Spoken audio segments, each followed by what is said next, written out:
Hey, everybody, you're listening to and possibly watching, if you're joining us on our live stream, the Comic Book Bears podcast. I'm Bill Zanowitz. I'm Steve Morey. And I'm Caleb Alexander McKenzie. And we are your hairy, heavy homos that talk about comic books, but you don't have to be a hairy, heavy homo to listen in or possibly stream in. It's the end of August. We're all excited about that. And fall's coming up. Are we excited about that? I'm excited about 67 degrees temperatures in the morning. Yeah, like, I'm very excited. It was amazing. But like our hottest days are going to be like Sunday, Monday, Tuesday that we've had this year. So gotcha. Yeah, I don't do like anything over 78, and I'm like fragile flower. Yeah. Oh yeah. Like, so hot. But let's not stay on that anyway. So. Especially because we have a guest with us, and it's the guest that's been with us the most times on our show, whether you knew that, Steve, or not. Really? Yes, it's Steve Bryant back with us to tell us about the next issue of Evie and the Helsings. And you may know Steve from Athena Voltaire or many of the other projects he's been part of in the past. And Steve, we're very happy to have you. You guys got to raise your standards. I didn't realize I've been on the most. But thank you. Yes, Well, I've had some really fun discussions, not just like all the self-promotion nonsense, but like discussing the real stuff behind all these kind of stories that we make or that we read, and it's always a great time. Okay, well, since you've been on so often, everybody knows what the hell happened with your story. So we don't need to go through it again. We'll just not the episode. It's always look at Steve Bryant again. I thought it was Blue Beetle. Why this guy? All right. I got the interview baton. I'm always bogarting stuff, so I'm going to throw it to our Steve to get things going. Yes, Me? you. Oh, yes, you. Awesome. Steve to Steve. This is the Steve and Steve. Hey, well, so Evie and the Helsings, #2. You had kickstarted the first issue. I think it was towards the end of last year, beginning of this year. Beginning of this year. Beginning of this year that was completed. Everything's been sent out, so everybody has had the joy of getting to read the first issue of Evie and the Helsings. But for those people who may not have checked it out and taking a chance on a new IP, how would you describe Evie and the Helsings for these new potential people? And just so everybody knows, we will be putting in the chat the Kickstarter link because we've got, I think it's 2 weeks to go before it's completed. Yeah. So really excited about that. What would your elevator pitch? What would your enticing description of Evie and the Helsings be for a new reader? Putting on my convention carnival sideshow Barker hat. For generations, the Van Helsing family has protected humanity from the things that go bump in the night. The last protector has fallen, and the mantle goes to their heir. Unfortunately, Evie Van Helsing just wants to rock. Thank you for coming to my TED Talk.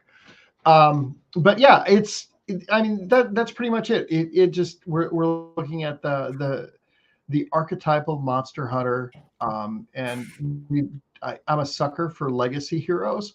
So we're kind of playing with that trope. Not issue 2, but issue 3, we start finding out more about the backstory of the family. But it's, Evie's essentially a legacy hero, but instead of hunting vampires, she wants to keep playing in her hair metal band in LA. And so it's, what I always tell people is that it's Buffy the Vampire Slayer meets This Is Spinal Tap by way of Ash versus Evil Dead. But like that was what I originally pitched it to Don as. But the problem is, as we started talking about it and we started fleshing out these characters, we both kind of fell in love with them. And it's not as campy or over the top or cheesy as I'd originally planned it, because the damn characters took over. So it's been fun. That's the worst awesome. element in the history of comics. Just you know that you end up putting in all these extra like details in there and like throwing some extra flavor on it, and yeah, I think that's going to entice a lot of people. And you mentioned Don Cardenas, yes, who is who the may or may co-creator on not this. join us. I'm sorry. He might be joining us. Ooh. He's putting the kids to bed and he's fighting a nasty head cold. So I said he might be unavailable for if his schedule complies, and then on social media he corrected me and said he has a head full of snot, but he might try to make it after he puts the kids to bed. So yeah, now I feel bad. I've spoiled that for him. But I'm sorry, you were going to ask about Don. Yeah, so Don and you working together on on this property and on the book together, and then of course now we're on issue 2 for this. I know Don's not here to mention it, but like, what brought you two together for this book in particular? So, and I don't know if I mentioned this last time, but like the original working concept was Eddie Van Helsing, Vampire Slayer. And, so it was a riff on the whole Van Helsing thing, which has been told a million times on stories, but I'm a sucker for a bad pun. And I kind of liked like in my head, I could see all of that. And I thought, this is the dumbest thing I've ever thought of. And I was never sure about reaching out to a collaborator. And then Eddie died, and it just seemed like it was in really bad taste, but it kept scratching at the back of my head. And I've known Don for years and watched him grow as an artist. We almost worked together on something that we collaborated on a few years back. And the guy just kept posting all these cool guitar videos. And I was like, well, he is steeped in the metal stuff. So he is kind of the ideal person because he draws, he understands all of this stuff.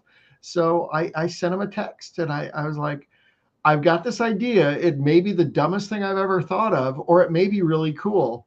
And he said, send it on. And like within seconds, he was on board. It was Don that came up with the idea of gender swapping. Cause I did say, well, is it in bad taste if we do Eddie? And he said, how about Evie? And I was like, oh my God, you're brilliant. And I'm pretty sure that he's the one that came up with the title Evie and the Helsings. Because originally the title was just Van Helsing with like the Van Halen style, Van Halen 2 wings on the logo. Because that made me laugh. But Don named it. Don gender swapped the character, and then we just bounced ideas back and forth and completely fell in love with this supporting cast too. That's awesome. And before we continue, we do have a particular guest who has just popped into the green room. Hey! Should we invite him in and say hello? Please and thank you. Hello. There he is. I was just singing your praises, Everything dude. Steve said was a lie. I don't know what he said, but it was a lie. Dirty lie. I said that you're responsible for it being Evie instead of Eddie, and that you're the one that came up with the title of the series as Evie and the Helsings. If memory serves, I'm pretty sure it was you. Yeah. I was pretty I don't want to say pushy, but I was pretty like, this is what it is. And then you're just kind of like, I guess. Yeah, okay, I'm not going to fight you. But welcome, Don. Welcome. We're great to have you on the show. Here with Steve talking about this really great property. And I'm going to pass it on. I know, like, I just asked Steve a couple questions, but I'm going to pass it on to Caleb here so that he can continue the line of questioning that we're going to be drilling you guys with. But and talking about this great property, this great work you guys are putting together. So Don, one thing that you did miss on here is Steve was saying how he's a good fan of puns, and that happened just after he was saying, hey, Don's got a little bit of a head cold, and I missed the great opportunity to go, that's not cool. But had I known that it was a good opportunity for puns, I would have done that. So I want to do a little pitch for you guys. So I was one of your Kickstarter backers for the first book. So not only did I get this awesome comic, but I got a lot of the swag that you guys sent too, some great stickers that folks can get their hands on. You got all the different variant covers, a couple of the smaller ones that you guys are going to send out to Kickstarter backers. So first and foremost, kind of one of the things I want to know, is there new swag? Is there new stuff that folks can expect to get with the Kickstarter? Like, what are you guys doing as far as that goes? Or not that just the book by itself isn't amazing, because it was, and I completely want the second issue. But what are you offering on that regard? Well, Steve is a big fan. If it ain't broke, don't fix it. Right. So and I'm very much like, oh, let's add more work onto ourselves than we could possibly ever do. So Steve's much more level-headed about that. So we are kind of keeping the same theme. So, the covers are available as postcards with the stretch marks and the stickers and things like that. And so we're kind of keeping, the rewards, similar. We have a different batch of digital books coming with this stretch goal we just hit at 9,000. And the only one that's really, really, I'm really, not that I'm excited for all of them, but I'm really excited for hopefully getting the 11K stretch goal, and that is a second Evie and the Helsings song that I'm eager to finish up and write and all that. And I've already said this publicly once, so Steve's not going to be mad if I say it again. But ultimately, we would like to use this momentum we have with these first two campaigns and get to a collected edition. And when we get a collected edition, hopefully have enough theme behind us to get an actual female singer hired, and she can put vocals and on these tracks, because I'm working on that stuff, but it's all stuff that's it's got to come together and things like that. I got to kind of draw the book too, so it's got to take a few steps behind everything else. But I'm really, really excited about that. But yeah, we're kind of just like keeping what's worked for us. Yeah. And that is, keeping the postcards of the covers, because I really like those for myself as well. I know a lot of I spoke to a few other people who backed it who really like those, and it's I'm going to be dropping some of these off to my favorite comic shop in the world, Challengers Comics in Chicago. And speaking to Patrick there, I told him like, well, we'll make sure it's all bagged up with the postcards and the stickers and everything, and he seems to be really excited about that for for whoever wants to pick up the book at the store. So yeah, it was very much nothing ginormously new in terms of those things. Right. Though there are some different tiers that we've had in this campaign that we did not have in the last one. Mainly a cameo tier, which was bought out. We had 2 cameos offered, and those were purchased. So I'm gonna be excited to draw those. And then we actually have original art, because I listened to the last time Steve was on here, and you guys were asking about original art, and I wanted to make sure I didn't disappoint everybody. Now, there's not a lot of original art. I'll be in Chicago in October. We should meet.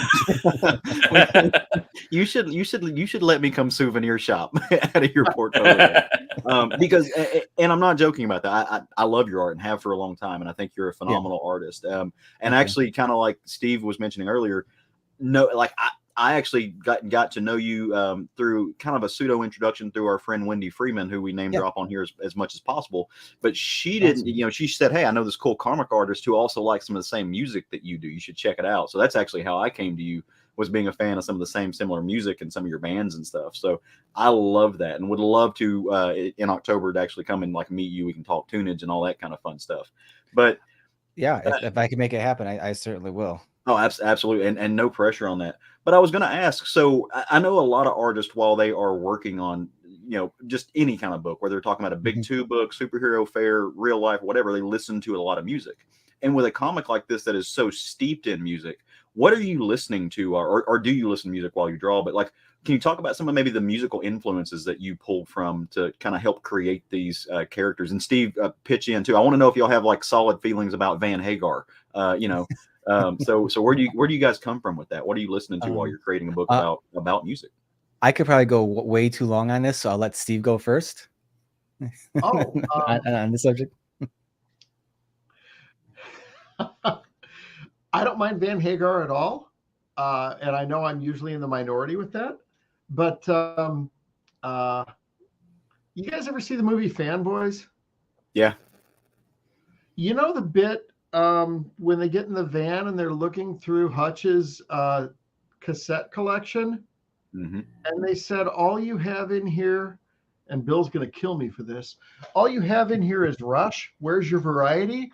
And Hutch says, it's Rush. That's variety. That may be a big portion of my playlist. But no, our editor, Chris Murrin, turned me on to Dream Theater, which was really cool too. So I've got, between like Rush and early 90s Queensryche and stuff like that. That's kind of my, my take on metal. I think Don is a lot more steeped in it. But like, in the mid to late 80s, I played in bands, really bad bands, before I realized that as a musician, I make a pretty good illustrator, and left that behind. So I call myself a recovering bass player. So I that's kind of the part that influenced me on the book. But in terms of what I'm listening to, if I'm writing, I have to listen to instrumental stuff. And if I'm drawing, I can listen to, I can't get too keyed up, especially if I'm inking, because I still need to, pull decent lines and not bounce around too much. Okay, I defer to Don, the metal maestro. I'm not the hugest Van Halen fan in general, but I don't dislike them. Right. I like a few of the tunes, and I like plenty of Van Hagar. I have very fond memories of the song Right Now playing while we were it was like stuck on a loop while when I was in high school, our wrestling team was downstate and we were like running for warm-ups, and it was just like stuck on a loop. So we were just like it was like that How I Met Your Mother bit with the 5,000 Miles song, where like getting tired of it and like, wait, it'll come back around. Yeah. And so I tried giving the Gary Sharon stuff a fair shake. I recently checked back onto it not too long ago, and it wasn't bad stuff. I mean, Gary Sharon's a hell of a talented singer, but if I were to keep it in the Van Halen family, actually the latest Wolfgang Mammoth WVH album is absolutely fantastic. Yes, it is. Yes, it is absolutely stellar. And even his first album was great too. And being a dad myself, like I'm only just now being able to even listen to the to Distance without like just being a complete mess afterwards, which is a song he wrote about his dad. And the video is like, I defy anyone to like not just be a puddle of tears at the end of that video with that. But so I like my Van Halen. In terms of Evie, I think in terms of listening to, I pulled a lot of Runaways, a lot of Joan Jett, a lot of Hailstorm, a lot of like the Guns N' Roses type, kind of like greasy, kind of metal hair, hard rock kind of stuff. Yeah.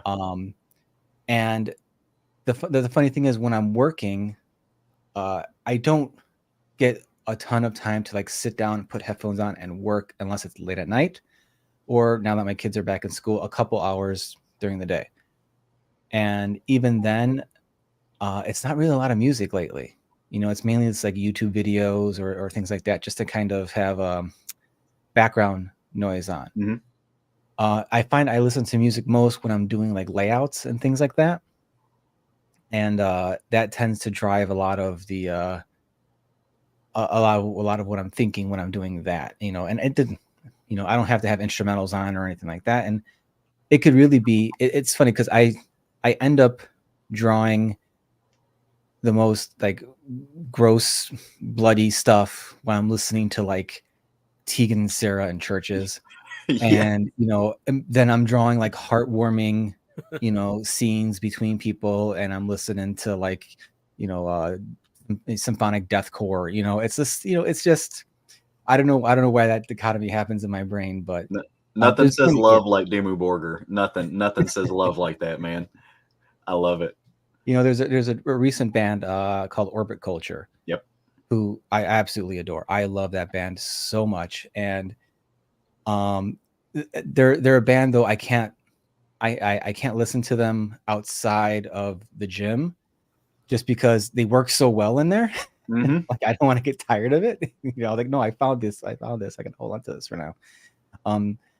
But they are just fantastic, and I know there's in terms of metal, but I also like swing all the way to stuff that's more traditional heavy metal stuff. Like the latest Spirit Adrift album is like really traditional style heavy metal. When I say traditional, I think things like not necessarily like Judas Priest or Maiden, but like that vibe. Right. There's singing, there's melodic solos, there's riffing. There's not like a lot of extremeness to it. And I do find myself really part of it is also why I kind of wanted to change Eddie to Evie, is because I'm really drawn to like female fronted metal bands. Because for some reason, like when even these female singers are doing those low guttural, just nasty vocals, OTEP is a great example. OTEP, Arch Enemy, recent bands I've gotten to like Crypta, Nervosa. These are more death metal-y type bands.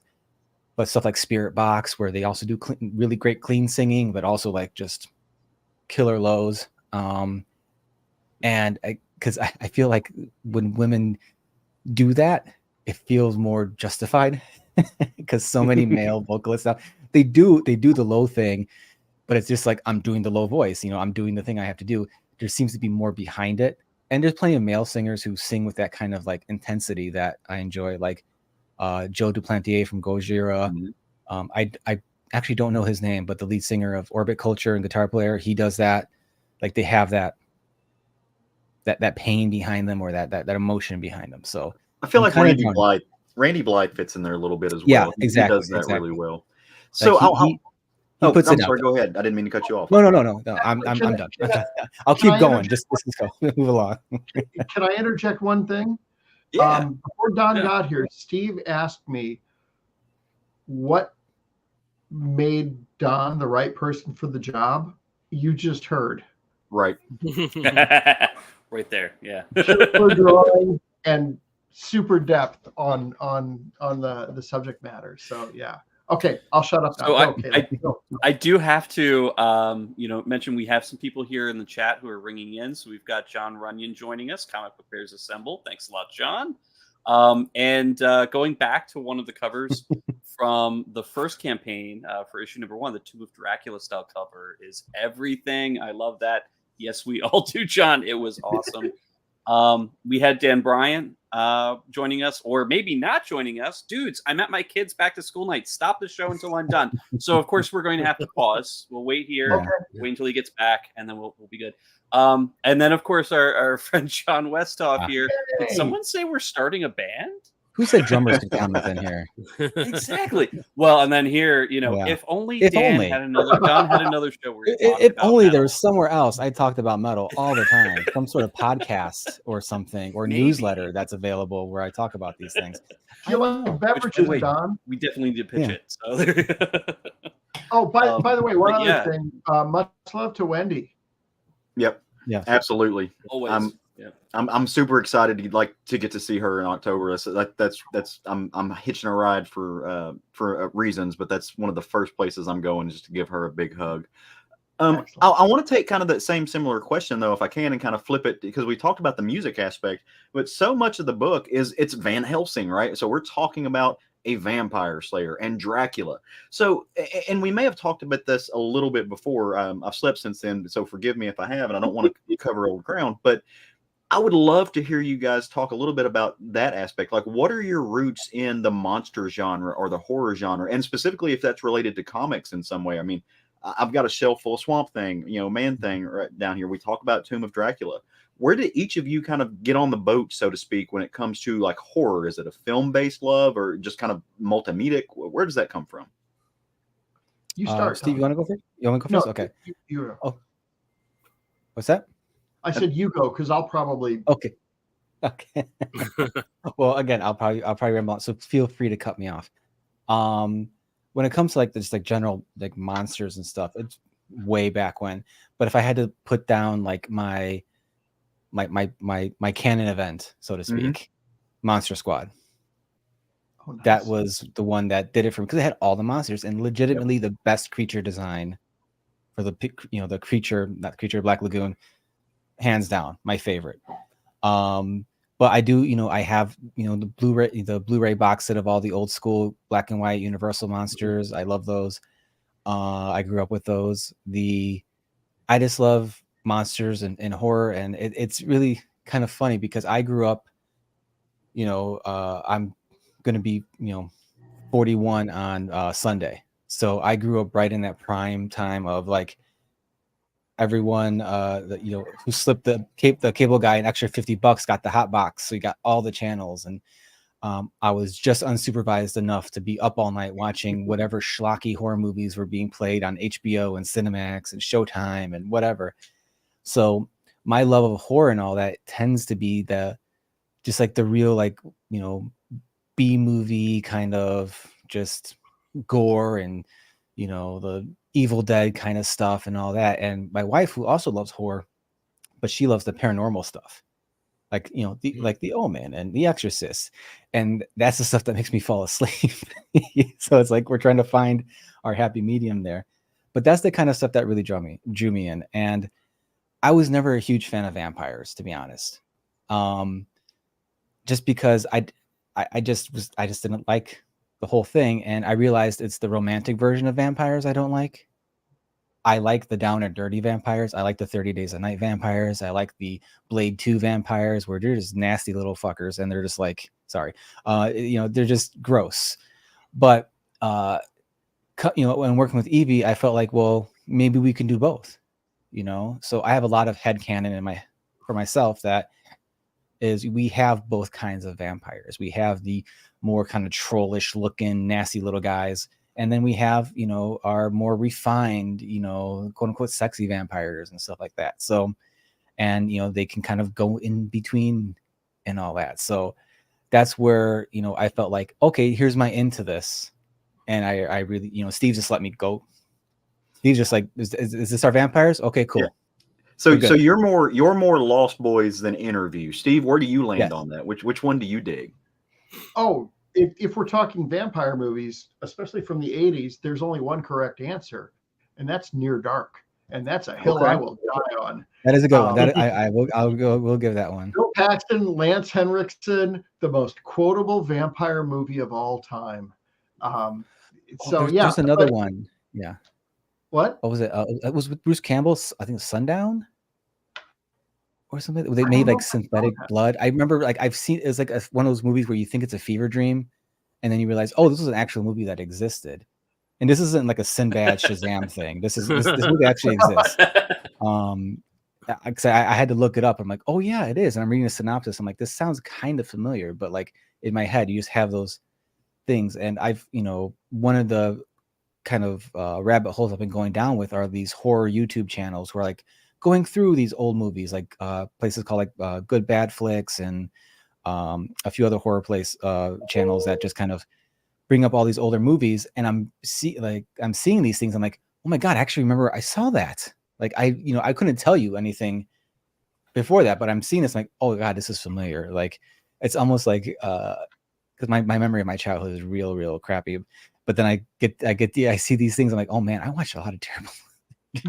Where were my parents? First and foremost. Well, I know exactly where they were, but yeah, it's definitely that's my perspective. Sorry, Steve, I didn't mean to jump in on your part.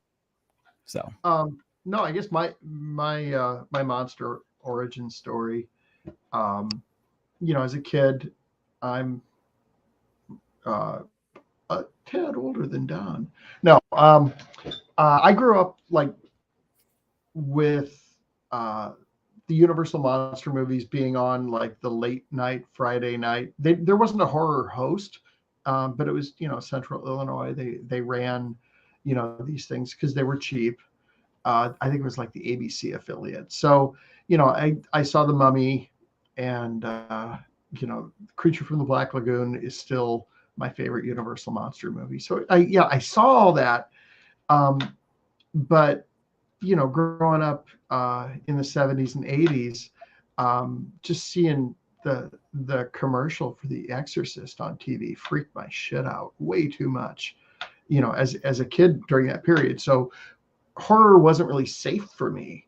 And as a comic book nerd in the 70s, falling in love with Bronze Age Marvel books, hitting every garage sale I could, I came across the Marvel monsters from the 70s. And I think that was kind of the tripwire for me, because it felt like the superhero books, but there were, you had Mike Plug doing pretty much all of them. He did Ghost Rider, he did Frankenstein's Monster, he did Werewolf by Night originally, and just coming across those kind of opened me up again to those creatures. And it's funny, I fell in love with slasher movies, I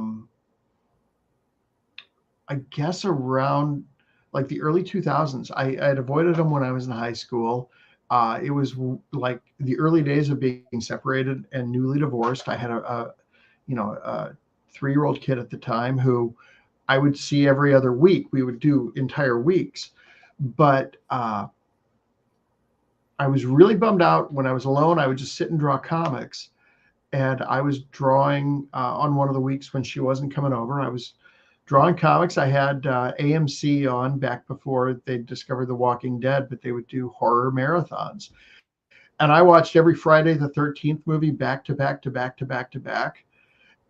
Slasher movies are my comfort food at this point. I fell in love with the genre because it's just this heavy-handed morality play that's charming as hell and drenched in blood too. But it was that. But yeah, along the way, Near Dark and the Raimi stuff and all that, I still I don't think that I could watch movies with Don's wife, because the paranormal, supernatural, demonic possession stuff just is at odds with the upbringing I had as a kid, I guess, and it just freaks the shit out of me. So the Pope's Exorcist is off the table for you. No, but I am wondering how he got the gig. If it was, just on resume, or did he have to audition? But no, I've heard that movie is kind of nuts. I'm not sure if that's true or not. So I've heard. I haven't seen it. I've heard it is. If something is just like, this is what, like that might pique my interest a little bit. One of my buddies, and a fantastic writer himself and musician, Dalton Deshane, he has a fantastic podcast called Are You Afraid of the Dark Universe? And it started with him and his with them and their co-host Dylan Roth, and they're both writers, and they basically said, okay, the Dark Universe they tried to do back with The Mummy in 2010 or 2012 or whatever, crashed and burned. What if it didn't? So they take The Mummy, and then they each take turns pitching another movie in that universe. And they're cool. On their second, they just finished the end of their second phase, and it is one of the most entertaining podcasts I've ever listened to. The best episode came pretty early on, and it's their take on The Invisible Man, starring John C. Reilly. And it's a heist movie, but the twist at the end, it's like you almost get mad that these movies aren't going to be made, and they had a really great dark gothic take on Frankenstein. And so, like, if someone's a fan of horror movies and that kind of stuff, I cannot recommend that podcast enough. They really, really put their love of stuff into that. And yeah, it's just really great. And then they also occasionally will talk about, they'll have episodes where they kind of like release where they actually hash out the big event movie beforehand, and then like you get to hear how they came across to make the decisions they did with all that. And it's all done and all in fun and stuff, but it's like, man, these guys are they even have like they had a musical episode where they actually had a couple friends come and do a few songs and stuff, because their take on the Phantom was the Phantom of the Opera. That was the name of their take, and it was actually really, really good. And I hate musicals, and I just it's not a full length musical or anything, but it's like 2.5 songs or something, but it was just really well done, so they're not pitching in real time. They prep before they do it. Oh yeah. They prep before they do it. Yeah, they call them scriptments, like 70 pages. Like, it's a lot of work. These guys. Right. But yeah, it's just really, really fun. And at this point, there's just, tons of episodes for everyone to go check out. But I always have to talk about that whenever something remotely close to that comes up, because I think for the amount of work those two people put into that podcast, it deserves to be celebrated because it's really good. So file off the serial numbers, and they should just do them as comics. Oh, there's a couple of things there that I know Dalton, they said they're gonna be doing something like that. So excellent, very cool. So yeah. Okay, well, pass this on I've been telling Steve all day I feel like garbage. I'm just, and then I got like a third wind, like some extra coffee in me. I know I sound a bit congested, but I'm not like draining everywhere. So I'm just like really excited. I'm not feeling absolutely like garbage. So I'm a little more excitable right now. Sorry, guys. Okay. That's definitely good. All right. Well, with me in the third slot here, unfortunately, Caleb took all the material I was going to ask you guys. So I'm sorry. Let me just remix it a little bit. In terms of stories about female-fronted groups, now we have, there's a catalog from, something as award-winning as Daisy Jones in the Six, something as indie-minded as Love and Rockets, something as lowbrow as Gem and the Holograms. Just asking you guys, were there, whether it was an influence or not, or do you have any particular favorites of, whether it's graphic literature or something else regarding female-fronted groups? You want to go? No, you go ahead. Love and Rockets is, is it for me. That's when Don was drawing the first issue and I was getting pages in, I got all itchy and I had to go and reread a lot of that early Jaime stuff because it's so good. And actually, my boss at the university I teach at has a book. I have not yet read it, but I'm really looking forward to it. Her name's Rose Marshak, and the book is called Play Like a Man. She's the bass player for a punk / alternative band called Poster Children. And so it talks about touring in the early. Oh, there's a piece over there. Yeah. So yeah, I'm psyched about reading that because I keep thinking, should we ask her for a quote? But I haven't had the balls to do so. But yeah, Love and Rockets in terms of comic music stuff is still my top of the heap. Don. Surprisingly, I don't really have a lot of depth with that. Though I'll still talk a lot right now. A lot of where I'm coming from with the book and all that is I'm definitely a child of pop-up video and behind the music and knowing so much about these things and enjoying a lot of these bands and just kind of like deep diving into the histories. That's where a lot of my appreciation and I guess the vibe I'm trying to get comes from. I know several people who are just absolute Love and Rockets devotees, and I have started it a few times, and people have told me like starting off it doesn't, it's not what it becomes, Yeah, and I'm like, okay, but I haven't gotten to that point. I'm sure I've seen all the iconic images, that the one cover on stage and all that. Steve and I have talked about doing something with that. So I definitely know I need to go back and check that stuff out, but I don't have the too much experience with, like, at least with the comics or anything like that with all that. But I'm more than open to hearing more suggestions too, because I'd like to know. Yeah, and I can appreciate that, because I think the liftoff with Love and Rockets is difficult, because just those first 3 issues will take you 3 days to read. Just the printing in them is so small in there. But it's definitely worth the journey. Definitely worth the journey. Sorry, I'm stepping all over you. Can I interject one thing? Absolutely. Okay, it's your show. If we ever get to pitch this for animation, I think I would describe it as Heavy Metal Gem and the Holograms versus vampires. So, just for a touchstone. I like that comparison, but I never really watched the show. Yeah. So, Okay. because I'm old. I mean, I could picture that. It's like synergy, fuck them up. Like I would love that. That would be great. You know, like she just like transforms into like actual Punk and yeah, starts. I would have said, throwing some stakes. I would have said Metalocalypse meets Gemini Holograms, but there you go. Oh, that would be great too. Well, what I love about this conversation is we are talking about these 80s, just rock and punk groups, right, and stuff we listed. Mm-hmm. But having read the book too, there's some really good 90s materials, and like there's a lot of garbage to me in reading, and the band, not yeah. So let me make that clear. I'm talking about the band 100%, garbage, right? 100%, Yeah, there's a lot of garbage, right? Female fronted like 90s grunge stuff. You have. It's funny. I actually, when I found the book, I fell in love because Peter Steele. I saw a character. It's like, oh, that's Peter Steele. I read the book and it's like, oh, it's hey, we wanted this to be kind of a Trent Reznor looking, which it also works. But yeah, the whole like hair, and I was like, okay, there's like 90s goth metal punk, which that's mine.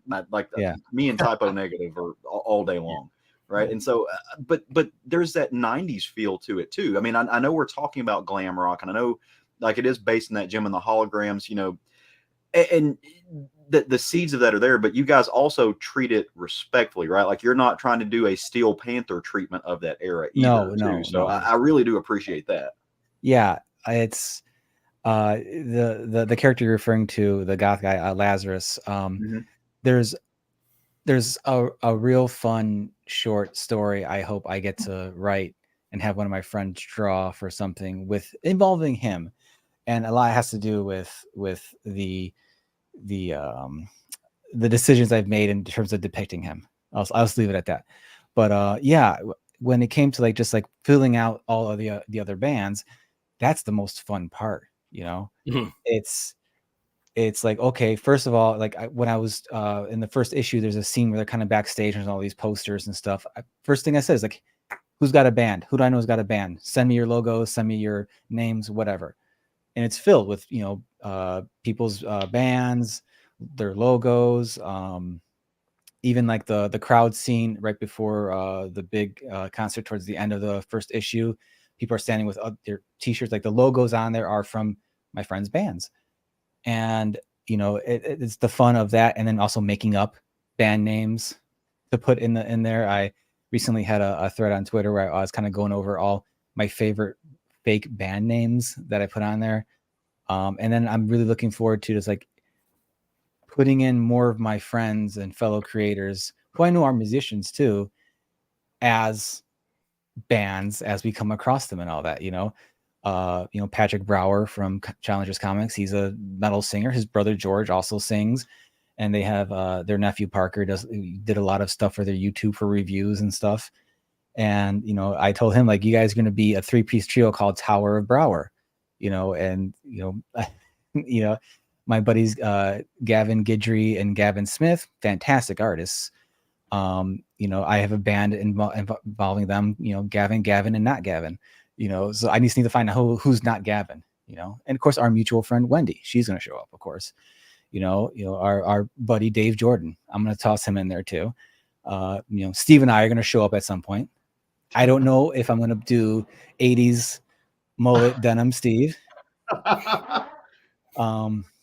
which I am not making fun of Steve. You look the part, man. It looks good. Like it's nothing to be ashamed of. You look like a cool 80s guy holding a Rickenbacker. I mean, that's classic. Mike face. Norton, he's going to be in there. So yeah. So I have all the references I want to bring from my friends and fellow musicians, but I also have all the bands that I grew up with listening to in the 90s and all that. So I did want to have the goth guys. I wanted to have the grungier, punkier, bands and all that. And we haven't had too many bands in this first couple issues. Even in the first arc, I don't think there's a ton. But the next arc, I don't know how much Steve wants to tease away, but there's going to be more opportunity, I think, to toss in some more bands and some more of that. And I love so much music that it's not just metal. So I like throwing in all the references and all the eras and stuff like that, because there's plenty of like you said, like the 90s, especially the 90s stuff, because there's a lot of stuff I've been revisiting, like the Gets. Like I realized like I'm a huge fan of them, you know, like and that's because I remember that the Seattle grunge movie Hype. Yeah. People don't remember that movie anymore, and I'm like, and I think I was just watching clips of it on YouTube from some low quality VHS rip or something, and then the Second Skin came on from the Gets, and I'm like, oh yeah, this song fucking rips, like. And then I just went down a rabbit hole with them, and like, Guano Apes and stuff like that, so I like swimming in all the stuff and seeing what sticks and what I can kind of bring forth. If that, again, I'm just rambling on and all that. Dude, as somebody who is just equally as comfortable listening to people like Jason Isbell as I am to going and listening to, like I said, like Dimmu Borgir and death metal. Yeah. And I think all of us on the show kind of fit in that mold. We all have kind of a preferred genre, but we all just love music, and I think that's, Parliament Funk is one of my favorite bands that I'll listen to, because I think that, Bootsy Collins is amazing and stuff. So we're right in there with you with that. I once did a 24-hour comic book day where, if anyone's not familiar, it's where you, for some reason, you sit down with a bunch of people and you make a comic book in 24 hours. It's rarely good. It's rarely good unless you're Mike Norton or Ryan Brown, but, or Ryan Otley, but it's, Bootsy. I had a giant mecha Bootsy at one point. It was terrible, but I had a D&D arc where my bard was Bootsy Collins. That was just my he just walked around and funked up folks for a little bit. You can't just not appreciate that guy at all, especially I started as a bass player myself, so I love it. Yeah. So I'm gonna toss it back over to you, Bill. Okay, well, I was going to toss it over to our first interview. Okay, Steve. So. Well, I was just going to say, yeah, sorry. Steve had sent a link with some really great images, and I did want to, put them up here so that people can actually see. It makes great radio if you're listening on the audio, but we do have some of the images here. You can actually see these if you do go to the Kickstarter page. But one of the cool things here is you guys were talking about the different covers that are available on some of the different tiers and some of the different support things. And just looking at some of the alternative covers here, the variant covers that you're looking at, this one's really nice and gory. Love it. Lots of headless vampire rockers right there. This one I think just made me super giddy, just because it's beautiful, and also the fact that it's a great homage to is it House of Secrets or House of Mystery? House of Secrets. House of Secrets. I always get those two mixed up, and I don't know why. They're both houses. But it's they're houses. They're next door, technically. I guess they're next door to each other. Cain and Abel, run them. So, but just beautiful, just a beautiful image there, and then also black and white version of the original cover, and then I believe this is the metal version. Yes, that will be the foil cover. Yeah, which is beautiful, and I can imagine the foil is going to be super shiny, which is always nice. Like all the foil stuff is making a comeback, so gotta love it. Well, this is the right book for it, I think. But I'd like to interject. I wasn't sure about doing a second metal cover because I had spoken with a lot of people on a Kickstarter group I'm in, and they were like, "No, I just do them for the first issue." So that's kind of what I was leaning towards. But thankfully, Don is much smarter than I am. And he penciled this and shared it with Patrick Brower, who he mentioned earlier from Challengers Comics. And Patrick inked it. And then Jason, who colors the interiors of the book, did this beautiful job on the colors. And every time this cover pops up when we're talking to people, I have like my mea culpa moment where I'm like, nope, I was wrong. Don is brilliant. This cover kicks ass. And yeah, I'm excited to see it shiny. Well, I think this is where my tendency to want to do too much interjects with Steve's, like, you know what, let's just do it. If it ain't broke, let's do it. And I think the cover formats we have are one of my favorite things about the campaign, because Steve and I, we kind of set what we're doing. I have the main cover, Steve has the main variant, and then Steve had the black and white in the first issue. I have the black and white in the second issue. Third issue, Steve will have the black and white, and I'll have it for the fourth. And so we can do the alternates. And then the retro covers, Steve's just like, I want to do this cover. I'm like, cool. That's one of my favorite things, is seeing, because I get to just pencil, and I don't get a lot of people who ink me. I don't get a chance to have other people ink me, and having Steve do that, and then also Steve do different things. Because with the first one, the Tomb of Dracula homage, what you were going, Steve, you're going for like a Tom Palmer kind of vibe. Yes. And Tom Palmer is one of my all-time favorite inkers. So I'm like, of course, I want to see what that would look like. And then this one, it's Bernie Wrightson. And so you're doing the dry brush and all that stuff. And I couldn't pull off the stipple board or dry brush that he did. I wanted to, but yeah, I'm not going to unsell people on it. There's always more. No one's going to fault anybody for not being able to copy Bernie. Okay, that's not exactly a mark against you, because I love how it turned out as well. So that's been the real fun thing. And the metal cover was just me assuming that we were doing another one. Steve never said we were doing the first one. So I'm like, what are we doing for the metal cover? And Steve's like, oh, I said, because I already laid it out. And he's like, I thought we were doing for the first one. I'm like, oh, I have this idea. And then we were going to be signing at Challengers, I think, in a week and a half after that. So I just texted Patrick, and I'm like, hey, you want to ink this? And he's like, I haven't inked in years, but sure. And Patrick and Challengers are huge in my journey from getting back into comics, back into art, back in the drawing, and they've always been super supportive, and it just felt right to have him. And also, he's a fellow metalhead. We've collaborated on covers and music covers and other music before, so it just felt right to ask him to do that. And yeah, so I'm really happy with all the covers we have and how we're doing it. And it seems like, looking at the backing stats, it's pretty obvious people just like picking and choosing certain ones, and it's really cool to see.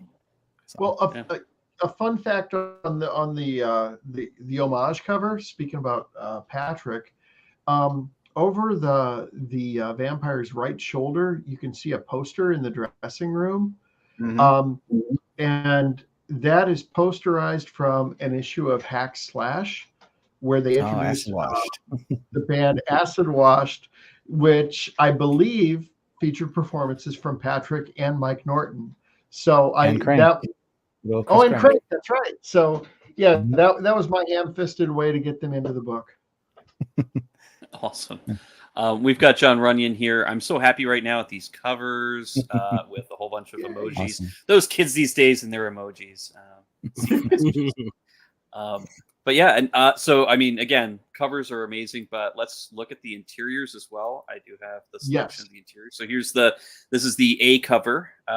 Yeah, Steve and I had a decapitation vibe going for our covers without talking to each other. And it's great minds, right? Great minds. If no one can tell by now, I'm a big fan of puns. So I had to put one right on our front cover. But nice. Yeah. And of course, in the interiors here, this picks up right where the first issue left off. In these sample pages, which again, these are available to look at on the Kickstarter website, so you can take a look at these. We're not spoiling too much, I hope, for those of you who are really excited to back this issue and to get a copy for yourself. Look at that throat. But that's so well done. Yeah. Oh yeah. I mean, that's gorgeous right there. Just wonderful and gory and just visceral. Love it. But now that you mention it, I can see cool. The 30 Days of Nights, like the Steve Niles reference comes through. in a big And way. if I can just throw something that I really appreciate, I'm seeing in the color scheme, I'm seeing pinks and orange and yellows, and those aren't really colors you associate with horror.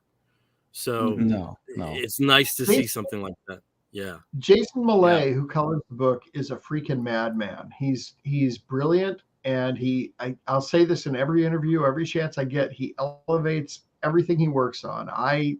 He colored my covers. He colored the metal cover. He's coloring down on the interiors, and he's just so fucking good. It's I'll keep saying this to the cows come home. When Jason first started coloring the book, I had only my favorite reference was what he did on other people. Mm-hmm. And so I'm thinking, okay, it's gonna be really rendered and cool. Like, I'm all for it. Let's do it.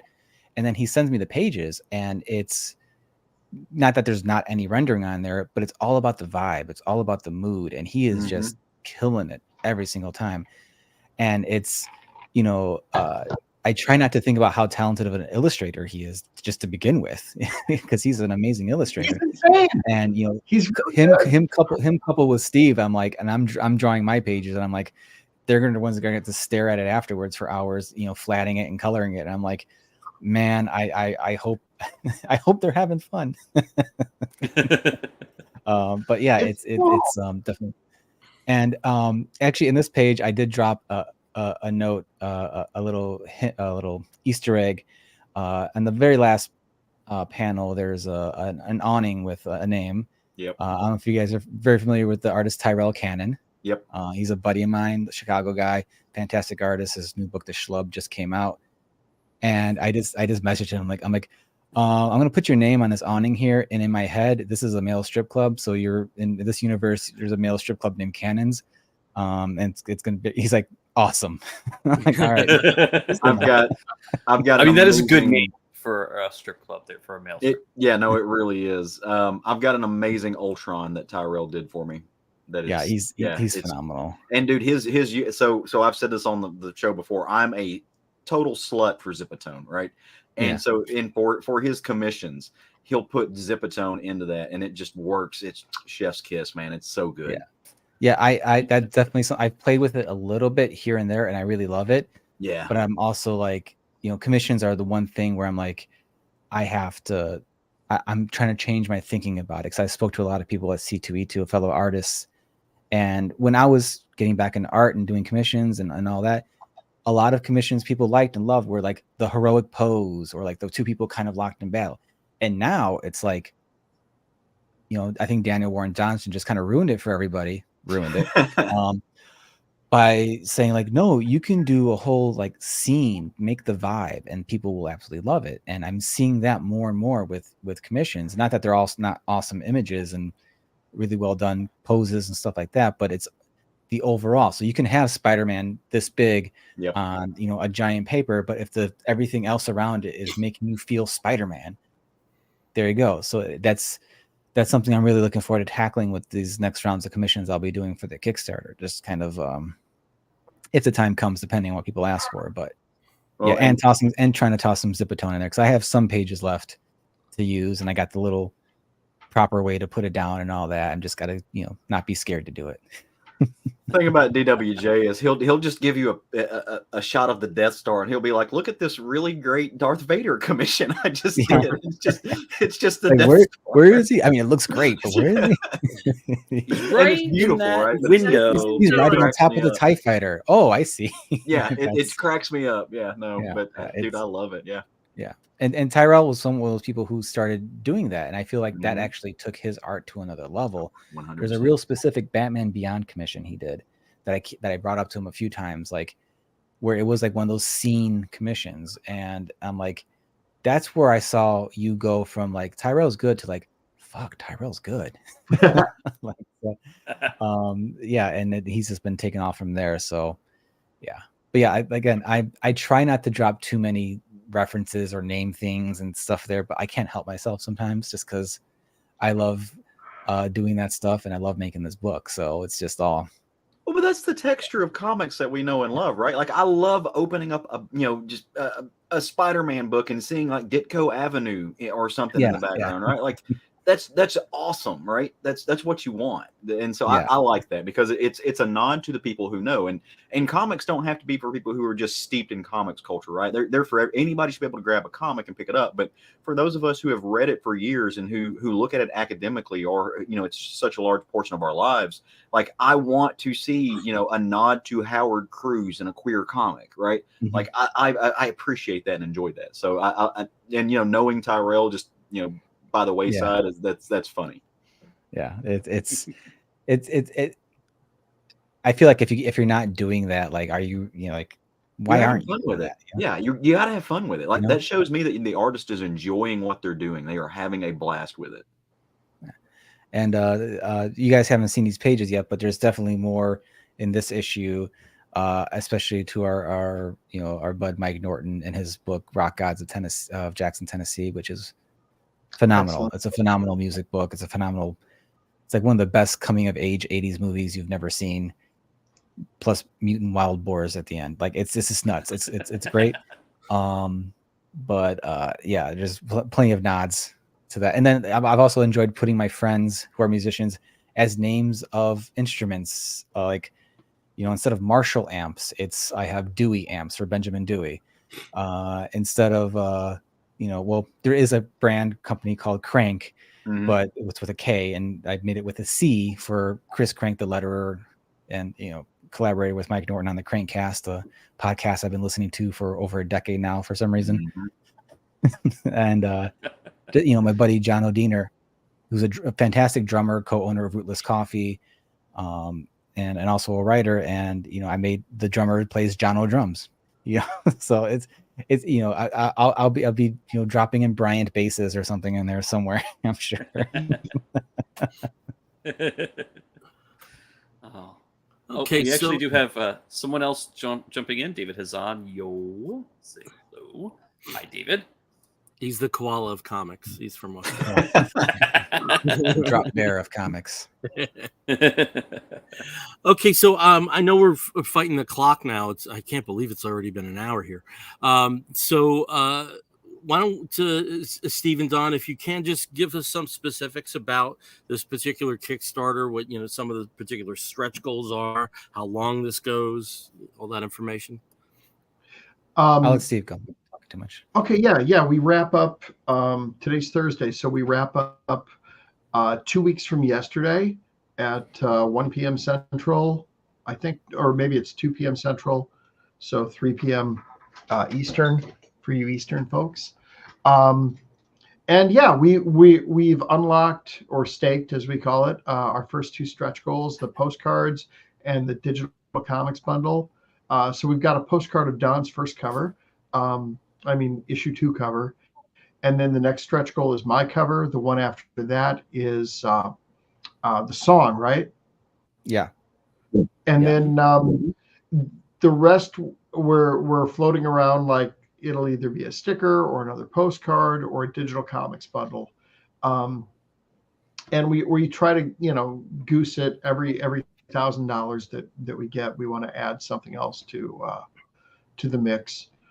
And then we're already talking about issue 3, and it's going to be a 4-issue arc. So we've got two more parts after this one. See, I've gone just completely in wandering, rambling mode. Did I cover it, or is there more I need to say? Well, no, we end on the 13th. My birthday is Sunday the 3rd, so I don't know if someone wants to throw some extra backing support on my birthday, I would accept it as a gift. We have to time this on both of our birthdays over the campaign. Yeah. Well, this is a Virgo country book. We're also, we're headed towards the stretch goals. I'm just so just glad with where we are right now with the campaign. The first one exceeded our expectations twofold, threefold even. We were just hoping to get funded, to be like well over 200% funded was just insane to us. And we know the second issue is it's a harder road to climb from this, after the first issue, because people have read the book. Maybe they're going to wait see if we have a trade. Maybe they're going to switch to a digital. maybe they did the big buy-in in the first one with the box set, and now they're just buying the single issue, you know. So it's all good. We're just so happy to be past that funding mark comfortably, that, you know, we can get the book out to people, and we can start talking about the third book and the fourth book and planning the second arc and doing all these things, because that's what we love doing. We love making the book. And so super excited about that. There are some tiers that are available still that are very limited. We still have some commission slots open. For Steve and I, we have original art open. The original art for the metal cover is up, and the original art for page 5 is the only original interior art, the only, you know, traditionally inked original art for the book, aside from the metal cover, that's available right now. And I might just do one page from each issue, pick a good page to do, and just do it traditionally, and all that. So those are still available if people are interested in that. And yeah, I mean, of course, then there's all the covers you can pick and choose from, or just, you know, sharing the campaign. We're thankful for any and all support we get on that. Yeah. Okay. Box set wise too, we're still doing the Blizzard of Evie box cover, which is, you know, the riff on the Ozzy Osbourne Blizzard of Oz. But in that box, you get all the issue 1 covers, including the metal cover, plus the Blizzard of Evie variant, which is only in there, and a sketch cover, original art by either Don or me. And then you get all 5 of the issue 2 variants, including the issue 2 metal cover and a couple of guitar picks. So it's like 12 covers in the book. And in all honesty, the box is really, really fucking full. So it's kind of cool, but I'm like, holy crap, I don't know. Do we need a bigger box, you know, going forward? But it's just it's so much fun to do these things, because Don and I, when we're talking about stretch goals or box stuff, it always revolves around what would I like if I were going to back this. And it's a lot of fun to just kind of have these nerdy moments of, ooh, guitar picks, or, you know, when do we want to do a backstage pass type of, you know, stretch goal or box set reward. And I'm just so glad that the book, you know, resonates with people, because it allows us to indulge in just a bunch of fun stuff. And, you know, we get to be giggling children as we put some of this together. And I love it. Yeah. Okay. Yeah, now it's like, even with the guitar picks, Steve was like, well, you're the one who plays, like, what kind of guitar picks? I'm like, no, you can't. I'm going to pick like the, you know, what I'm using. And what I use as a guitar pick for the most part is like these really little, these thick, like fancy ones. Yeah. And I'm like, this would not be cost efficient to use. So just pick something, because I'm going to be way too nerdy about it and all that. But maybe as it goes on, you know, I joked that with John Westhoff, because he had a drumstick thing with his, I said, you know what, I think for the collected edition, I'll get like a pack of picks and I'll play with them, and we'll put those as a tier, like a Don played pick for whoever would probably not want that. You know, well, I thought you were putting that on your OnlyFans page. There you go. Number one, I was gonna jokingly say, just be careful, because Westhoff is listening and he will add this to his next Kickstarter. I hope so. John better add pre-John, whatever you want to call him, Westhoff drumsticks. Pre-John. It's been pre-John. If anything, just to make him play drums more, because I made him play drums last October to contribute to my Rifftober series. So we collaborated. I just had him like play some drums. I'll write a riff to it. We did. He actually used it on his last campaign or whatever. That's the little thing I put together. But yeah, whatever makes John do more things, John. Support Drumsticks of Doom when he does another Kickstarter, because Oh yeah. I'm also happy to create more work for other people. So demand John used drumsticks. I've placed the the Kickstarter link in where we're streaming on Facebook, YouTube, and on Twitch. So if you are joining us from any of those, you can actually just go ahead and click on that link. and it'll take you right to the Kickstarter page, so you can take a look for yourselves and check out which tier you'd like to support, or share with friends that might be really into reading The Adventures of Evie and the Helsings. But yeah. No, in the spirit of a pre-birthday present, I went ahead and just locked into that metal cover. So, Nice. Yeah. Thank you. Yeah, and naturally, when we do put out the audio episode, which will be well before the 13th, we'll make sure that we have those links in with communication as well. All right, Steve, thank you so much for joining us again. Don, thank you for joining us for the first time. Really appreciate it, and wish you all the best of luck with this campaign. And I'm sure everything's going to go swimmingly. So appreciate it. Had a blast, guys. I can't wait to do it again. And thanks for the support. Absolutely. All right. Definitely. Thank you so much for joining us. Thanks so much, guys. Oh, Bill? Yeah. Sometime we do need to discuss the whole Jordan Love, Justin Fields thing. I'm just saying. Okay. Yeah. I froze him. Yeah. It's like I'm actually having a harder time. Like, it's actually going to be the harder thing for me is to be watching the Packers without Mason Crosby over Rodgers right now. And I'm prepared for a missing year. This is like almost going to be like Bobby in the shower. So, well, in the shower, really? I thought you guys were done so many other times before this to go back to the slasher movie Rising from the Grave. I don't predict anything. I don't trash talk anything. I'm still terrified of you guys. I have PTSD, Packer traumatic stress disorder. So anyway, I didn't mean to go off on the tangent, but I not a problem at all. But when you have a Bears fan and a Packers fan, things have to be said. So yeah, I'm going to stay very silent right now. Yeah, he's a Cowboys fan, for God's sake. We all hate you. One of my students, it happens to everyone sometimes. Yeah. So the poor dears. My franchise makes a lot of money. I don't just tell you. All right. All right, guys. Thanks again. Take care, guys. Take care. Bye, y'all. Take care. Have a great one. Thanks. I got it in.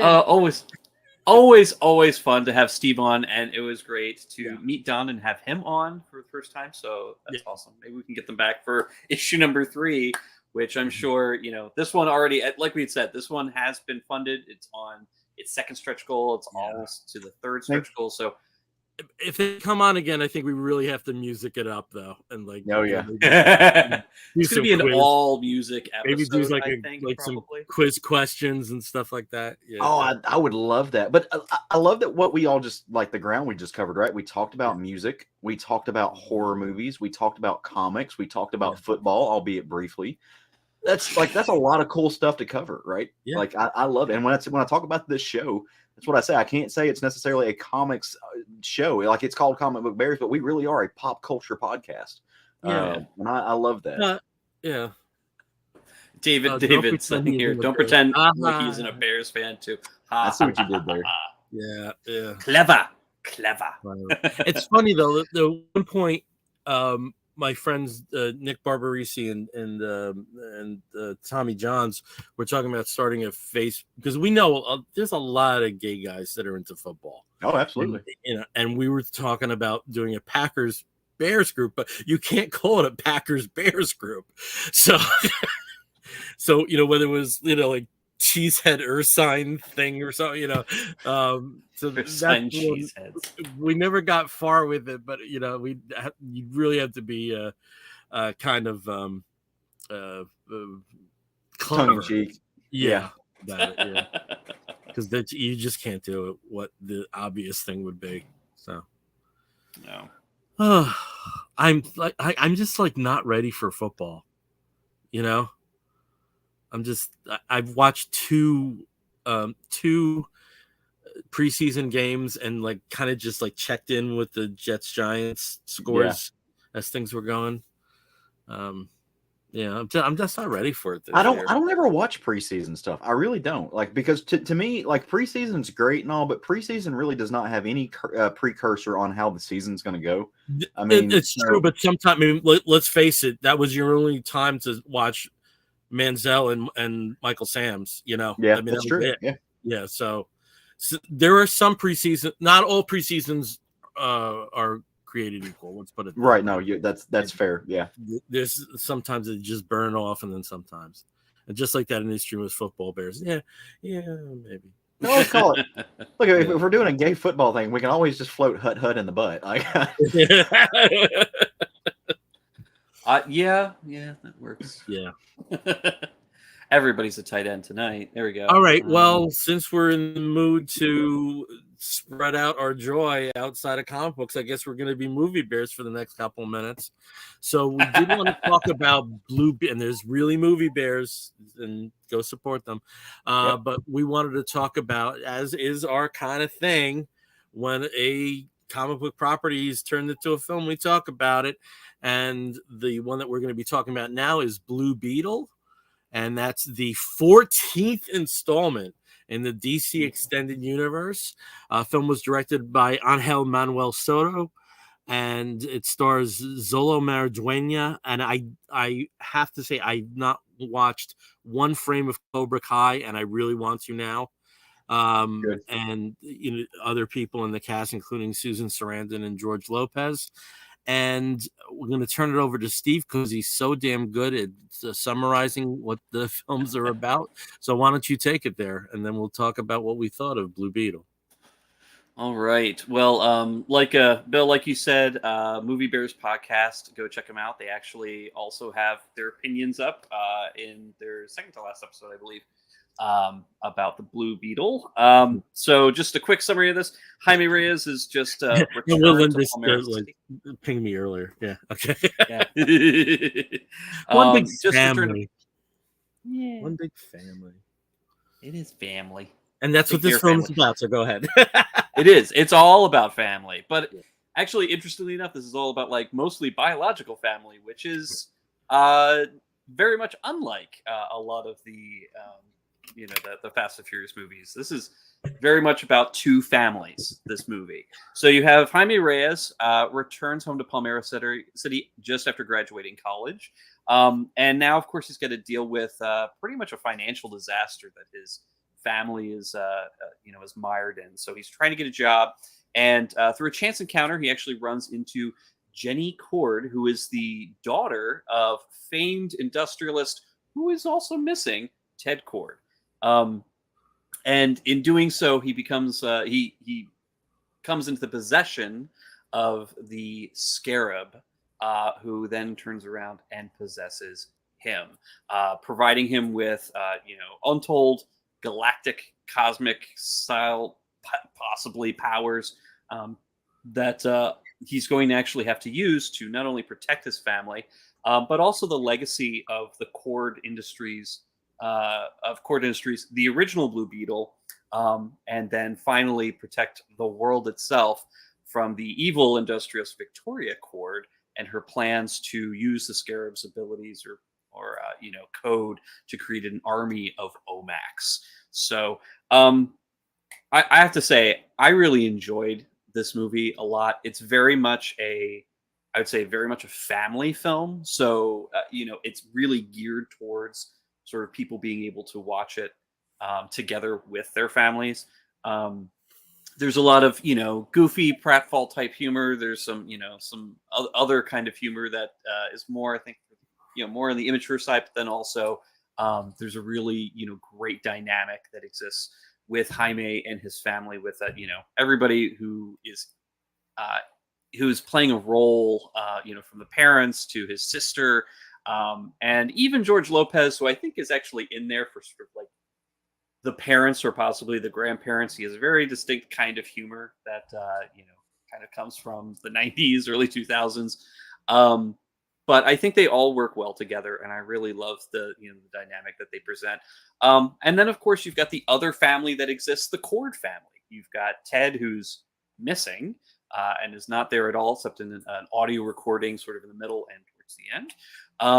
and his daughter, who's come back to try and stop her evil aunt, played by Susan Sarandon, from doing this horrible stuff. So really, really great. And even the villain in this too. There's a family connection, in his history and his backstory that it's pretty. I would say actually pretty impressively moving. I was very not expecting that. Mm-hmm. Now, I do want to say we are going to be talking about spoilers, so kind of all over the place on the table here. So if you haven't seen this film, I apologize. We're going to be talking about some spoilers, I'm sure. But yeah, I mean, overall, I think I really enjoyed it. It's not a perfect movie. There's some stuff that maybe pacing wise probably could have changed up a little bit. Maybe some other choices here and there. There's also a lot of boners randomly, which is fine. He's 22. I'm sure they've got to have his boners pointed out every time they happen. But I thought this was a lot of fun. I enjoyed the AI in his suit. I also enjoyed a cameo by Harvey Guillen, who plays Dr. Sanchez, and yet another character whose name is completely either mispronounced or forgotten or misused by all the other main characters. This is the second time, second character he's played. Susan Sarandon always calls him something different, Carlos or whatever, and he's like, "That's not my name." Santos. That's what it is. Santos is like, "I'm not Dr. Santos. I'm Dr. Yeah. It's very similar to his character Guillermo, aka Gizmo, on What We Do in the Shadows. But always fun to see him and stuff. I love him. He's cute. He's wonderful. So, and he gets a few good moments in this. Now, Caleb, you had said something interesting in our chats where you said something along the lines you didn't think it was a great film, but it was a great time out at the theater. Yeah, so I'm probably going to be, after talking with you guys, I'm probably going to be the lower end of the spectrum in my enjoyment of this. I didn't dislike it, right? I did not hate this movie. I didn't dislike it. It was a fun night out at the movies. I thought it was fine. Overall, I'm probably never going to watch this again. I don't need to. We're going to say lots of good things about it, but I do want to just throw some things out there too. So some of the things that I didn't enjoy about it. It felt like they took a lot of the formula from the Iron Man 1 movie. There's a lot of similar moments to that, but they gave it the Iron Man 2 treatment, right? That's what I felt like I was watching.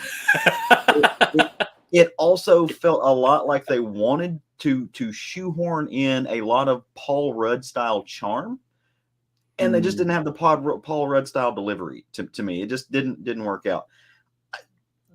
George Lopez is humor. Yeah, I'd agree with that. Yeah, George Lopez is saltpeter to me. In anything George Lopez does, I've listened to some of his comedy, his stand-up's cool, but shows and stuff, it's just not for me. And that's okay. It doesn't have to be, right? There were some really great nods. I thought there were some really, really cool moments of again comic book Easter eggs, continuity stuff like that. But it didn't land for me. Because the internet's going to do its thing, I'd made that comment on the internet, and of course, rando stranger, "Oh, you're a racist and you hate Latinos," and I was like, no, the actual Latin culture stuff was the part of it I actually enjoyed the most. It was the plot that was the problem. But again, I did think it was a fun night at the movies. I thought there were some great action scenes. I think the CGI actually looked really, really cool, and that's hard to do. Absolutely, right? Yeah. I like this. I liked Jaime Reyes. I think that character is great. There were a few nods to the Ditko character that that I quite enjoyed. I would love to hear what Zach Crusade would think about this. Even though it's not the Ditko character at all, there were nods to it, right? And inherently there is a conversation being had not only about Latino or Latinx culture, but about social hierarchies and the monetary culture that we live in, and capitalism that plays into it, which were Ditko themes. Those were things that he did explore and stuff. So again, did not hate the movie whatsoever. There was just a lot of moments that didn't land for me, and the comedy did not stick for me at all. But Abuela was awesome. I loved Abuela a lot, right? So I think when she took her braids out, I was like, you should take a look at what that actress looked like when she was 27. Oh my God, she a bombshell. Yeah. exact words. Yeah, My I've seen those pictures. I know exactly Yeah, what you're talking about. She's bombshell. Yeah. Yeah, And she's also one she's of been- Mexico's leading acting teachers as Mhm. well. Oh, So, okay, that makes sense. I mean, fascinating, she's been in the industry fascinating woman. Yeah. forever. Yeah. But yeah, that's where I land on it. I thought it was fine. Yeah. My feeling is, and I come very much on the positive end of this, but it does have the problem that it does have problems that almost every comic book film has. One, it's too long. Yeah. There's no reason Yeah. this couldn't have been under 2 hours at all. With the terrain that they were set. George Lopez, you use him wisely. It's great. Here they used him too much. If you had half of him, you'd be saying, "Oh my God, this is one of the best, one of the best scene stealers ever." But his continued presence, I think, dragged stuff down a little bit. I loved how organically the family dynamic was presented. I thought the one thing that was frustrating about the Latin culture, and I would be fascinated to find out what exactly was cut from the film, where you at the end where you had the neighbors all helping out. You never saw a neighbor before that, So, Right. That did feel a little weird because and I almost feel like that was something that was a hole and may have been in the plan. May have been part of the plan, and we just didn't see it because other stuff had to be cut out. Like I said, I haven't seen one frame of Cobra Kai, but the Zola man, I mean, he's a leading man. He is an absolutely a leading man in the making. I loved the sort of like, I took meta delight in Susan Sarandon being a capitalist. I just thought that was a clever and fun move. And the only thing I have to say when you hit on this, Steve, is like the Cord family story is fascinating. That, like I almost wish the story had started with Ted. I almost wish we had that because the backstory was so detailed and so intricate and so emotional in some parts that I wish they didn't just. I wish there was a mechanism where we saw it and weren't just told about it. I mean, there was a lot of like that kind of let's just talk about why and do all this rather than actually seeing it in action. So. And I love that they actually pulled a lot of Ditko elements in that. In the original Ditko film, the Pago Island is huge. Ted has an uncle who's effectively kind of operating in the way that Victoria is. So there's a lot of Ditko elements, and they even have salutes to the original Blue Beetle from '39 in there. So I loved how it honored everything.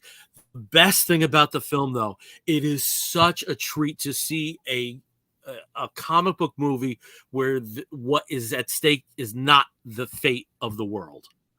Yes, it's a much. I mean, not technically either. And absolutely give you that one. So nice to see that. And this could have easily done that because with the lore of the actual scarab itself being part of a through that hole, and we've just seen it too many times, and that the stakes certainly were a high stakes situation. There would be a tomorrow, even if they didn't prevail. And that's nice to see. And I think it, and just the whole story of the film of, originally being set as an HBO Max streaming film that, that they had confidence that it did have theatrical possibilities. I just, it's a scrappy film, it's an underdog film. And I wish the box office was a little more robust naturally, but it still took number one the week it came out, and though Caleb won't be one of the repeat viewers, I think for a certain type of person this is going to be Ghostbusters level rewatching, because these are these are characters you don't normally see in this particular light. And also, again, with the CGI, I mean, we're coming after films like Quantumania and The Flash, and we're just too much. And this, on the most limited budget, I thought was much more impressive than either of those films. I agree, and I think because they were they were pretty calculating about when they used it. One thing I did listen to the movie Bears, and they said, like, what about those fucking flamingos at the very beginning of the movie? Like, why do they have those CGI flamingos? I didn't even notice that. Like, that was gone out of my head. Yeah. But, I really wasn't looking at the fucking flamingos. We noticed them. But the very specific way. Roger and I both called out the flamingos. I didn't realize they were CGI'd, right? when I saw, and I thought they were a great nod because look, so I go out in the van, right? I do Southwest Little Rock. One part of Southwest Little Rock is heavily Latino, right? Like that's kind of where it's a Latino neighborhood. There are plastic flamingos everywhere, right? It's a thing. It is and so I saw that. I'm like, dude, you can go down Baseline, right? You go down there and like there, you're gonna see that Geyer Springs area here in Little Rock. Like that's there. I thought that was a really cool thing, right? And the fact that they were actual flamingos, I just thought that was neat. But I also thought it drove home the point that again, you don't really know where they're at, right? Like they say where they're at, but it's Palmyra City. It's kind of like that was I think a big frustration for someone who was a fan of the comic series. And I followed Jaime from the beginning, which wasn't hard because I'm old. But in the book, both the John Rogers written and in the reboot, El Paso, where it's set, is a character in and of itself. Right. That we lost that I think was a bit of a frustration. But I also understand that with the DC Universe films, they want this, and there's connections to Gotham City in here too, because that's where you went to Gotham U. College. You went to Gotham University. So I understand why they did that. But I do think something, and that probably was the right decision. But I do think that if you have read Blue Beetle comics and just how border culture is so integral to Jaime's background, and also I also really like that Jaime wasn't a teenager in this. Yeah, no, he's because there's more agency. Maturity there that I think would have held the film back.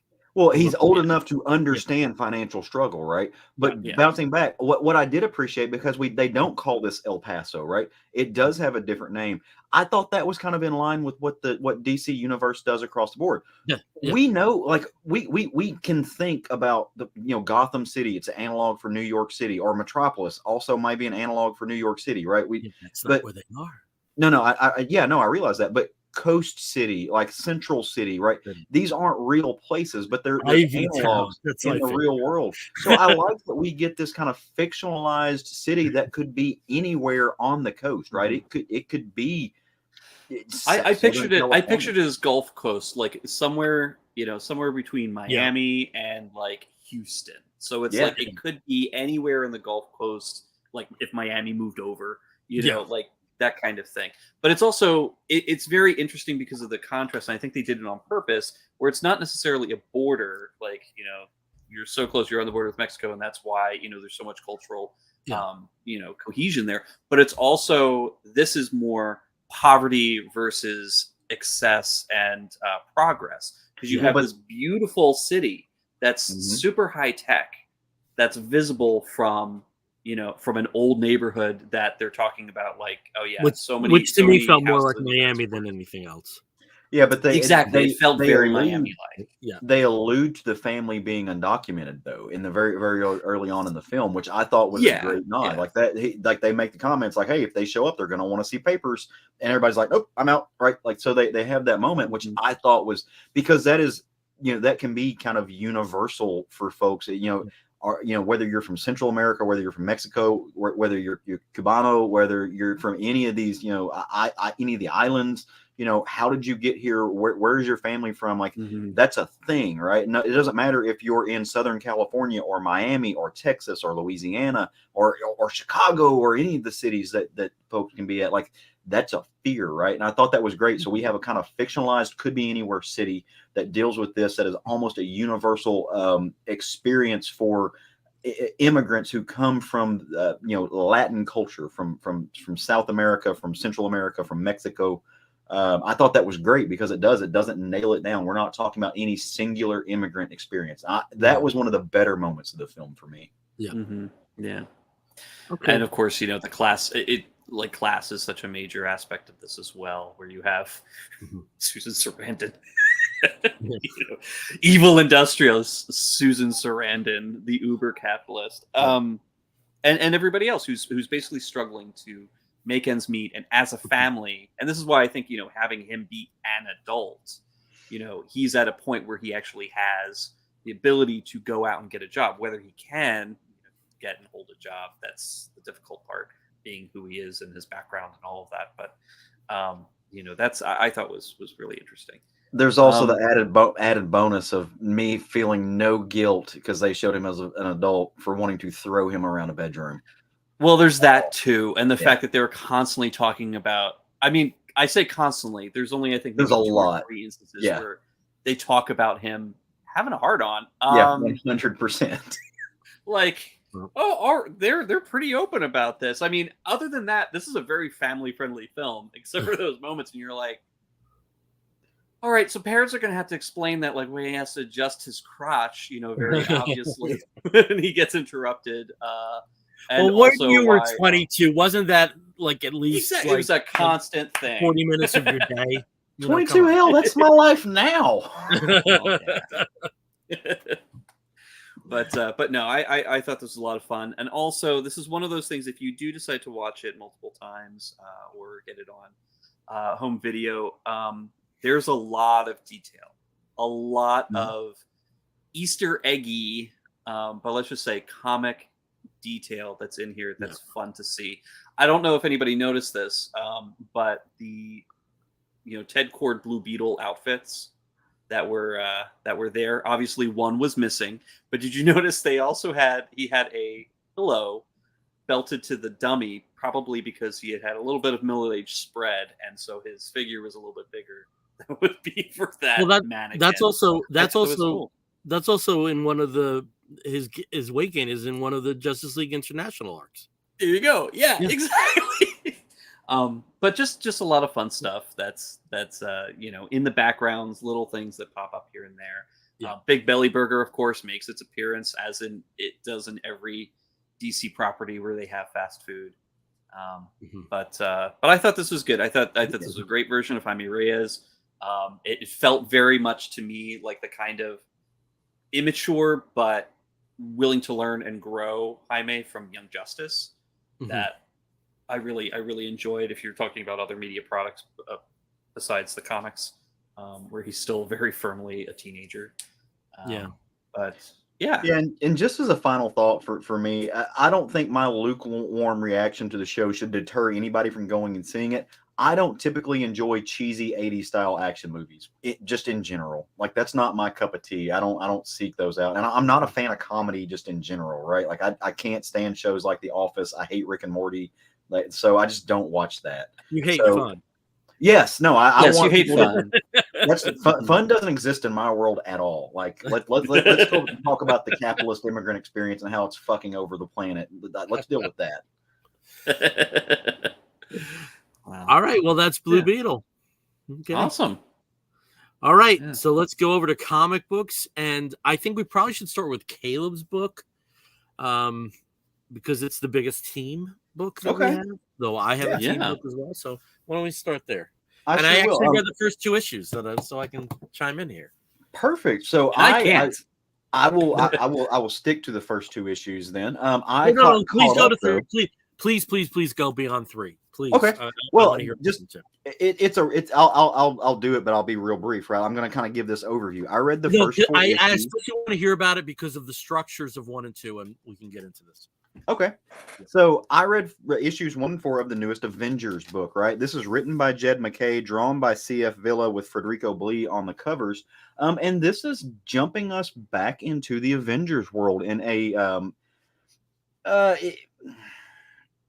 trying to think about how to say this nicely. I did not enjoy the most recent run of the Avengers before this, right? Caleb, like I was Caleb. No one enjoyed the most recent run of the event. No, fair enough. I just it was the opposite of things that are good, right? So I just it was bad. I couldn't, and I'm an Avengers mark, right, man? So I just can't. I don't know what was wrong with it. This is trying to kind of rewrite the ship, so to speak. So the first issue is we are getting the team back together. That's really all it is, and interestingly enough, they're not even going to dive right into the main issue. They're going to hint at it to get us there. So this current team, and really the entirety of issue 1 puts together our newest lineup, and the new lineup has got some very familiar faces, right? So we're going to see Captain Marvel. Carol is leading the team. She is now the chairman of the Avengers. We get Captain America, but Sam Wilson, right? So Scarlet Witch is on the team. The Vision, Thor, Iron Man, and Black Panther, right? So some fairly core people, most of who we saw in the last arc, Jason Aaron's run, but some real heavy hitters, right? And the getting the team back together portion of it comes from the fact that a well-known villain in it, Terminus, is attacking something, right? He's blowing up cities. He's just going ham. And what he's trying to get his hands on is basically a black hole generator that Project Pegasus has put together. Why? We're not real sure, right? He knows. Obviously, Terminus has a good idea of why he's doing it, but the Avengers are having to figure that out. And it kind of culminates and comes together in the sense that Terminus is like, no, I've got to have this. I've got to grow. You don't know what's coming. Bad things are about to happen. So Terminus is in this weird self-preservation mode, and that's why he's attacking. And that's the impetus of getting the team back together. And there's some really cool moments for each character. They recap the issue between Carol and Tony, and their drama that's spun out of the Civil War II. They give a nod to the fact that Captain America and Captain America are both kind of the same. They're still friends, and they both exist in the world, and so they show a nod to that. They kind of loop you in and wrap you into T'Challa's world now that T'Challa is exiled from Wakanda, which Namor's not. That's a fun twist. But he is off on his own, and he's not technically the Black Panther anymore. So there's a really great moment where she's talking to Sam about why he needs to be on the team. It's because they keep the team grounded. You just get a good kind of profile of who these characters are and how they're going to fit. Of course, we see Wanda, who is just the agent of chaos and just a powerhouse. Vision, concerned about his humanity, and is he a person or is he just a machine? You see a lot of that. But all of this culminates in them having to take down Terminus to get rid of this machine that's going to make a black hole. And in order to do that, Carol has to get it, and she is trying to fly it away, right? She's trying to get it off the planet so it doesn't suck in the Appalachia into nothing. And it explodes. And when it does, it takes Carol somewhere, right? Or nowhere. Maybe that's a better word. To nowhere and no when. And when they're in no when and nowhere, there's one person there who's waiting to talk to her. And he's hurt. He's wounded. He's dying. And that character is, of course, to remind us of what's going on in the filmatic universe, is Kang the Conqueror. And he has somehow orchestrated a lot of this because he wanted to warn, or maybe it just kind of happened that way, to warn of what's coming. And what's coming is, it ties into what Bill found enjoyable about the Blue Beetle film, the fact that in Blue Beetle it wasn't a world-ending threat.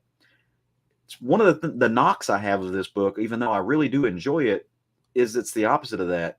This is another world-ending threat, right? We're seeing the Avengers again having this major universe threatening, everything rides on this. The sun will not rise tomorrow if this goes the wrong way, kind of villain moment that Kang is warning them about, because Kang doesn't want the universe to end because it ends him. So somehow Kang is like pseudo good in this.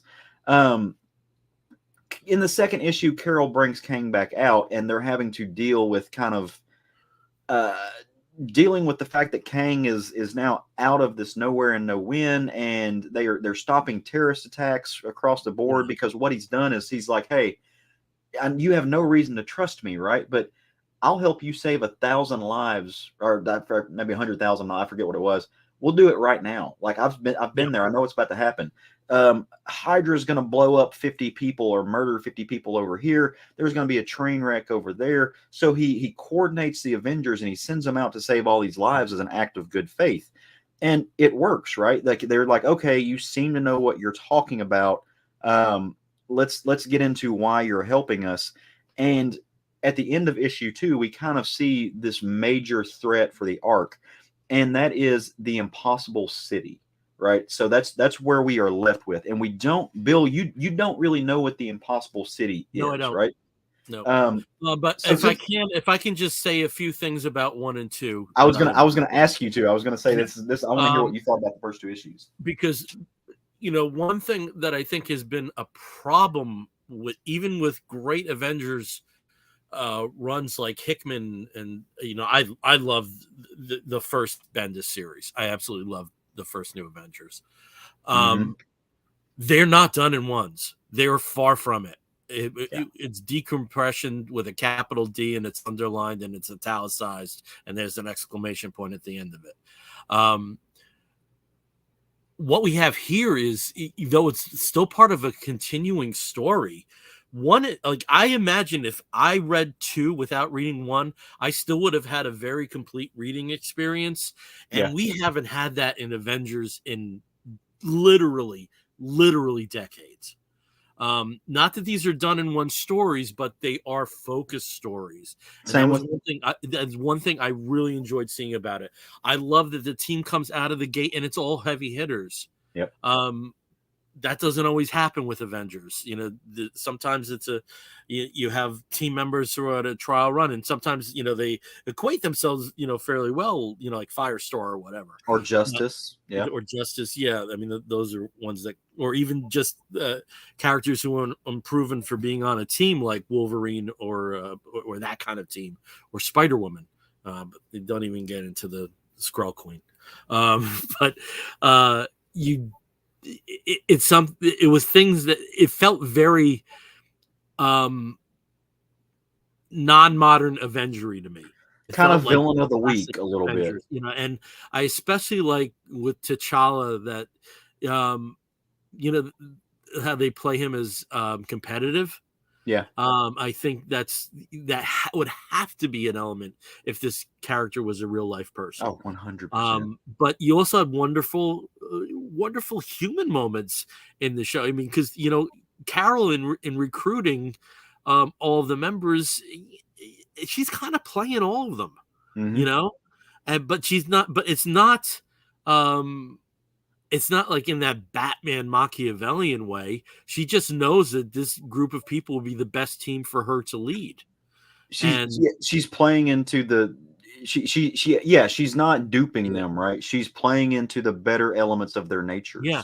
And I love that line where she had if this was a Ms. Marvel thing, Jess and Rhodey and Jen, they would be here. But that's a Ms. Marvel thing, not an Avengers thing. I love that line. It goes by really quick. But there's wonderful human moments. Issue 2 had a wonderful human moment with Captain America and the truck driver who was very tired. And it's revealed from Kang's peace offering that truck driver was going to run into a bus and kill 43 people. Mm-hmm. And just on the basis that he's a trucker in the United States of America and that guy's tired. Yep. And he was taking pills to stay awake. He's not a bad person. He's just trying to get through, right? But good people, have bad circumstances sometimes. Yep. And I just love those moments. And issue 1 impressed me, but not enough to stick with it. Issue 2 makes me wish I had pre-ordered 3 and 4. Okay. And I'm probably going to rectify that with a trip to the comic store soon. So I really want to hear about 3 and 4. Okay, so I'm going to get you there. I want to talk about what you just said, though. So there are some of those things that I truly did appreciate. I like that we have this kind of villain of the week thing. In issue 1, it was Terminus, and we dealt with it. And there is this overarching thing. Here's a reason to read issue 2, right? Second one is Kang sends him on missions to do that. Also, thought that was cool. Issue 3, we do get into some more of the big overarching thing, right? That's when they really break into what is the Impossible City. But as you mentioned, these are just all heavy hitters. I've said this before. The book that made me fall in love with superhero comics is Perez and Busiek's Avengers Volume 3, and you did have characters like Justice and Firestar. You had Silverclaw. You had some more human moments, and then you get into like the Luke Cage and those street level villains or street level heroes. I like that in my Avengers because for exactly the reasons that Carol wants Sam in there. It grounds those characters. And for a young reader, and I realize that comics are not made for young readers, though, but I think having those junior leaguers, I'm using air quotes for those of you at home who are listening, having those junior members, those people who are trying to come up and find their place, that gives younger readers a spot like, okay, I'm not an MLB player. I play on my little league team, but this is like the little leaguers getting to go out with the Yankees, right? Like that's kind of a cool concept, and I do like that, and that is missing for me here. But it's also the Avengers, right? So do you really want somebody who's untested being there? Are we going to get there? Maybe. Right now we've just got our core team. But in the third issue, we really get to see the Impossible City, and the Impossible City is sentient in and of itself, which is cool, but it also is carrying a team of bad guys. Like this force is the layer of the Ashen Combine, right? And the Ashen Combine is made up of idol alabaster, and that's this big, very kind of Metatron looking thing that feeds off of worship. We get the City Smith, which is somebody who comes in and he is kind of for those of you who played Vampire the Masquerade, he's kind of a flesh crafter, but for cities, like he just turns them into a thing. We get Lord Ennui, who is a connoisseur. I don't really know what that means, but he doesn't like to be bothered. He doesn't really do anything. He just wants silence, right? He wants to take the fine things and just eliminate everybody. And then we get the Dead. And the Dead he's kind of a necromancer, and we don't see a lot. He's just a dude with a noose around his neck and a paper bag over his head, right? Very cool. Like Villa did an amazing job designing these characters. They are all super cool looking villains. They are, of course, led by that almost serpentine looking figure that you see, and her name is the Meridian Diadem, and she only wants to consume. Very cool concept, right? I love the designs of the characters. But if it feels like I could also be talking about the Black Order, right, it's because I could also be talking about the Black Order, right? This is very much cut in that mold. Seems like we've been here before, but they are attacking Earth, right? And so they are doing some insanely treacherous things for the thing that is coming, right? They are essentially just kind of like the Black Order were the Gophers for Thanos. It's a little bit of what they're doing here, right? You see a new design for Iron Man, who has a very black suit. It's kind of Blue Beetle-esque, to be honest. But these people, these bad guys, these villains are wrecking shop all over the world, and they're just breaking things, right? They don't seem to have a rhyme or reason for what they want, other than to destroy the world and cause chaos. And the Avengers aren't having it. They're having to spring into action and try to stop this. But in order to stop this, because these folks are a global threat, they have to split up the team. And Carol jumps in and does a really good job thinking about what the strengths of each person is and sending them to the right place. So she has this moment of leadership, this comeuppance, that is going to be really important to her character and really drive home that she deserves to be in the driver's seat of the team. In the fourth issue, you see Captain America and T'Challa have made their way into space to the city, to this the Impossible City, to figure out what's going on and what it is and how to stop it. And basically, they want to blow it up and trap these guys and stop their source of power. They realize that the Impossible City is sentient in and of itself. It's a character in and of itself, which I think from a narrative device is really cool. As somebody who's a fan of Southern Gothic literature, I like when your setting becomes a character. But things aren't looking great for our team by the end of the story. The cards have flipped, right? These characters, these villains, the Ashen Combine are like gods unto themselves, and they just kind of overwhelm the team because they've split them up, right? So by the end of that, we're at a point to where, you know, Thor and Iron Man have been like eaten and molded into the cities. They can't do anything. The Dead has capitalized by force of numbers and taken Wanda out. They do something I didn't really. Can we just let Wanda live? Right, like just for a minute, like the voice gets in her head, and all of a sudden, it's it's the villain that's living inside her. That, you know, this creature, the spirit that lives inside her that we've all seen before, that manifests, and it's the spirit of doubt. You know, she's the living embodiment of this grimoire tome now that we see, right? So, but it starts to eat at her, making her doubt herself and wondering if what she's seeing is real, and kind of breaking her spirit again.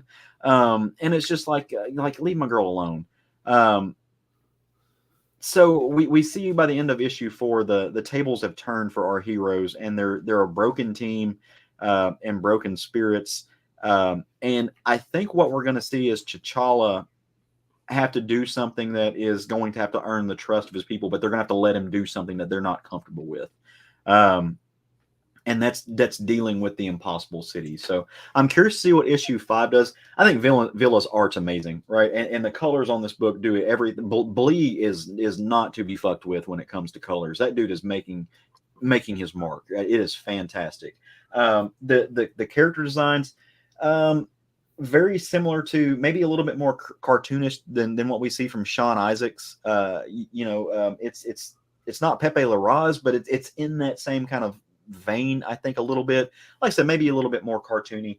It's beautiful, though. Rendered very well. I'm very much enjoying this.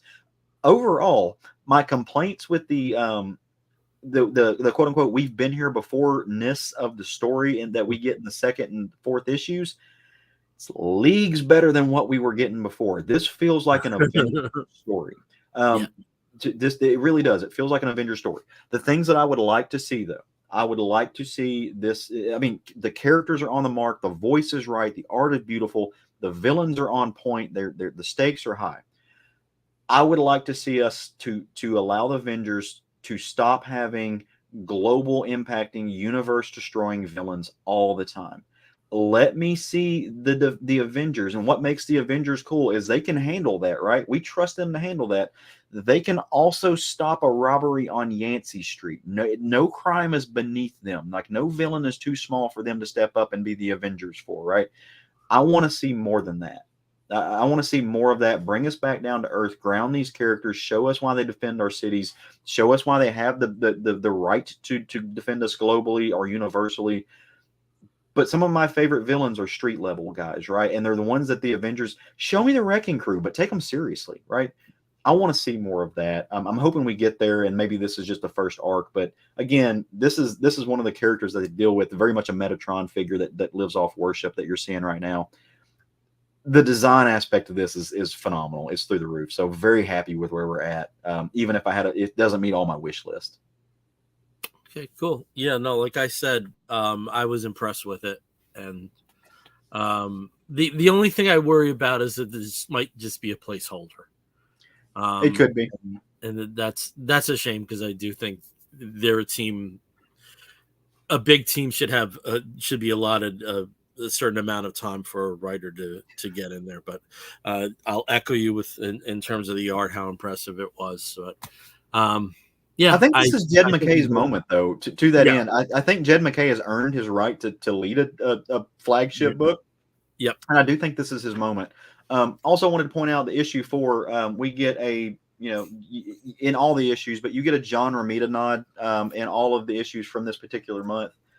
Since John Romita passed away, very good nod to him. So I think that was great to see too. Okay, cool. All right. Well, I'm going to go to a team that's from the distinguished competition. And if you've been following comics, it's actually a really good time to be a Titans fan. Yeah. Because you do have Tom Taylor and Nicola Scott's wonderful Titans, great things that are going on with Nightwing. I'm not going to be talking about this book, but I do think people should look out for World's Finest Teen Titans, which is written by Mark Waid with art by, forget his first name, Lupacino. Is it Raphael? I can't remember. But this grows out of some of the flashback stories in World's Finest and does a bit of a retcon with the team, adds Bumblebee to the classic 60s lineup, but really solid. I don't want to talk about this book until it's a little further in because there was a development in the first issue and I honestly don't know who the hell that character is at the end. So I want to get a few more books before I can talk about it. But this is tied into something that would otherwise be a Geek Get. I have something else to talk about. But Steve, I think you have two graphics here. The book I want to talk about is Tales of the Titans #1. And this is the main cover. Starfire is the member of the Titans that's profiled here. If you're familiar with the classic Wolfman and Perez Teen Titans, there was a 4-issue miniseries in 1982 where each of the newer members had their spotlight issue, and this does something. It basically repeats the formula. Why I'm talking here that this does tie into what would be Geek Get is from former guest on the show and friend of the show, Brad Taylor. I received, and I'm so happy about this. Steve, if you want to go to the next cover, I got the Alex Ross variant from San Diego Comic-Con. I don't know if you've been following what's going on with Alex Ross, but he and DC kind of agreed to see other people. So the only DC covers that he's doing right now are ones that are available through Alex Ross Art, and they're very often convention exclusives. And here we have his recreation of the new Teen Titans #1 cover by George Perez, and I absolutely love this cover, and I have one in my goofy little hands. Also, something he sent me, and if you know what Brad's day job is, this is a Justice League promotional comic from the Warner Brothers Studio Tour, and has a story that's unique to that. So thank you very much, Brad. And also, Brad does have a podcast, a new podcast with Chris Garrettson, Bradzilla, and Chris Conk's Kaiju Club. And I will be on there in the future. I think I'm talking about Yangarib, though I did kind of mainline some Gamera recently, so I might advocate for something else. But going back to Tales of the Titans, the writers of the stories, they are Shannon Hale and her husband Dean Hale. And if that's a familiar name comic wise, it's from her work on actually their work together on what's the adjective for Squirrel Girl? Unforgettable Squirrel Girl. Mm-hmm. Okay, and also Diana, Queen of the Princess of the Amazons, which was the backup in over, I think, like the last 2.5-3 years in the main Wonder Woman title. So they're the writers on that. She is a fascinating character, very prominent young adult author, but she's also Mormon. But she's a Mormon that's on the cusp of what's a very growing movement within that religion of advocating for gender equality and LGBT rights. Probably the most famous proponent of that is Dan Reynolds, who's the lead singer of Imagine Dragons, and there's a great documentary on him about that. So there's actually a huge movement within Mormonism to kind of modernize in terms of their outlook on certain social issues, but doesn't really touch on I just thought I'd mention that, but doesn't touch on the story here. So what we have in Tales of the Titans, and also I have to give some props to the artist, who is Javier Rodriguez. The story that we have here is, and also just this cover is by Nicholas Scott. So and I believe she's doing the main covers for all 4 of the issues. It's very much in the lines of the original Tales of the New Teen Titans mini, where in that one they went camping. In this one, they're just hanging around the New Titans Tower in Bloodhaven and talking about stuff. And this issue really addresses Starfire's reputation as a hothead and where her problems with keeping her emotions in control come from. The one thing I thought was fascinating, though, you do hear the Teen Titans cartoon voice for Starfire. There's certain passages in the story where it has to be that voice. It just has to be. But it's a more adult version of that character. And what happens in this story is there's the Titans are fighting what's effectively like a stock threat from Queen Bee, but there's another mission with that Oracle, Barbara Gordon, thinks Starfire should go off on her own for while the Titans handle everything else with Queen Bee. And it involves a spaceship that's crashed, and it turns out it's a Tamaranian colony.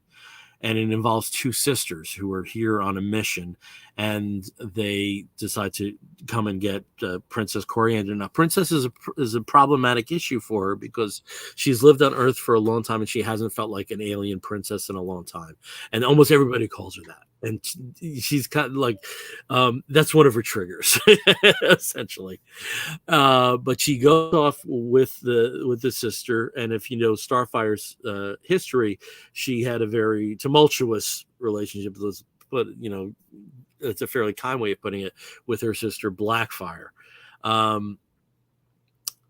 She goes off with the sisters, and it turns out that there is a series of booby traps, almost landmines, that are on the colony, and they're affecting the livestock, which doesn't seem like to be, a huge issue. But with Tamaranian culture, since the planet's blown up at this point, that there are only these outposts that still exist.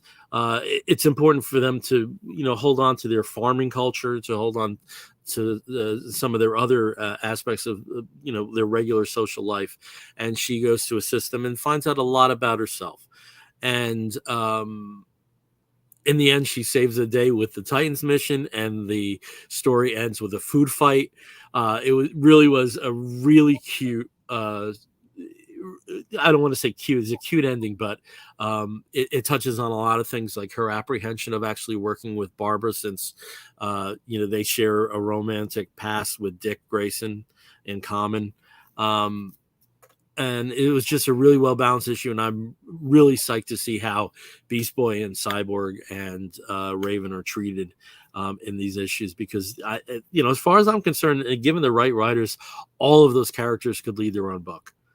Some have in the past, but I do think that there's so much robust development for each of them that they all could be headliners. And when they do have a spotlight like this, it's that kind of is testimony to that. So really like this Tales of the Titans #1 starring Starfire. And it's and like it says on there, it's a 4 issue, so each issue is going to take one of the main Titans. Okay, interesting. Yep. Bill, you remember a few weeks ago where you made a confession and shocked the world and said you hadn't read Planetary? Yeah, here we go. I'm ready. I've never, as much as I love George Perez, I've never read the Teen Titans. Okay, well, I can handle that because you're like a youngin'. And I am confident if it was contemporary, you would have gobbled it up.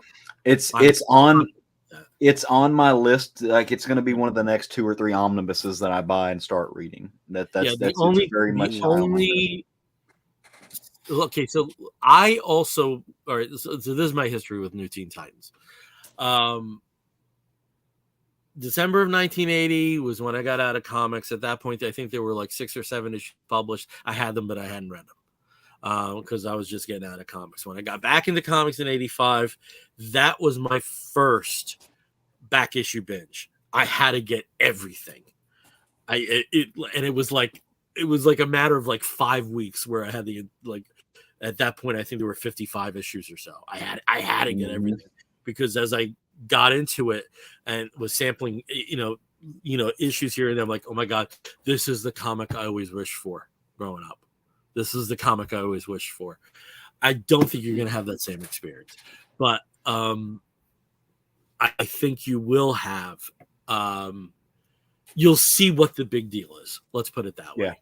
Especially, for someone who's like yourself and knows history and knows where things fall in time. The one thing I would suggest to you that after you're done with that, tackle Crisis on Infinite Earths. Yeah, I would do that. But I think you're in for a great ride, and you'll see, there's so many, whether it's Deathstroke or Brother Blood or Doom Patrol or so many other elements. Hive is in there. There's stuff we're still talking about today and that are still at the forefront today. And I'm confident it's something you will enjoy. And to me, that's really when George Perez became George Perez. Well, and you don't have to twist my arm very hard to look at George Perez art at all.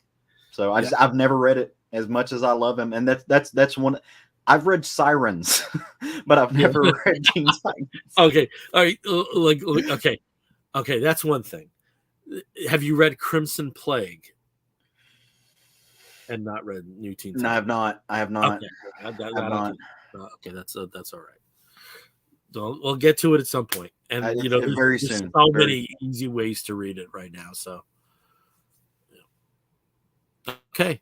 So Steve, I guess you're going to take the indie flag here. So why don't you tell us about something that is in that bucket? So something that's been hyped up, I would say, for probably like the past 4 or 5 months, has been a venture that was started by several ex-Comixology executives and editors, and that is a new publishing group, publishing experience, publishing team that goes by the name Distillery with no vowels.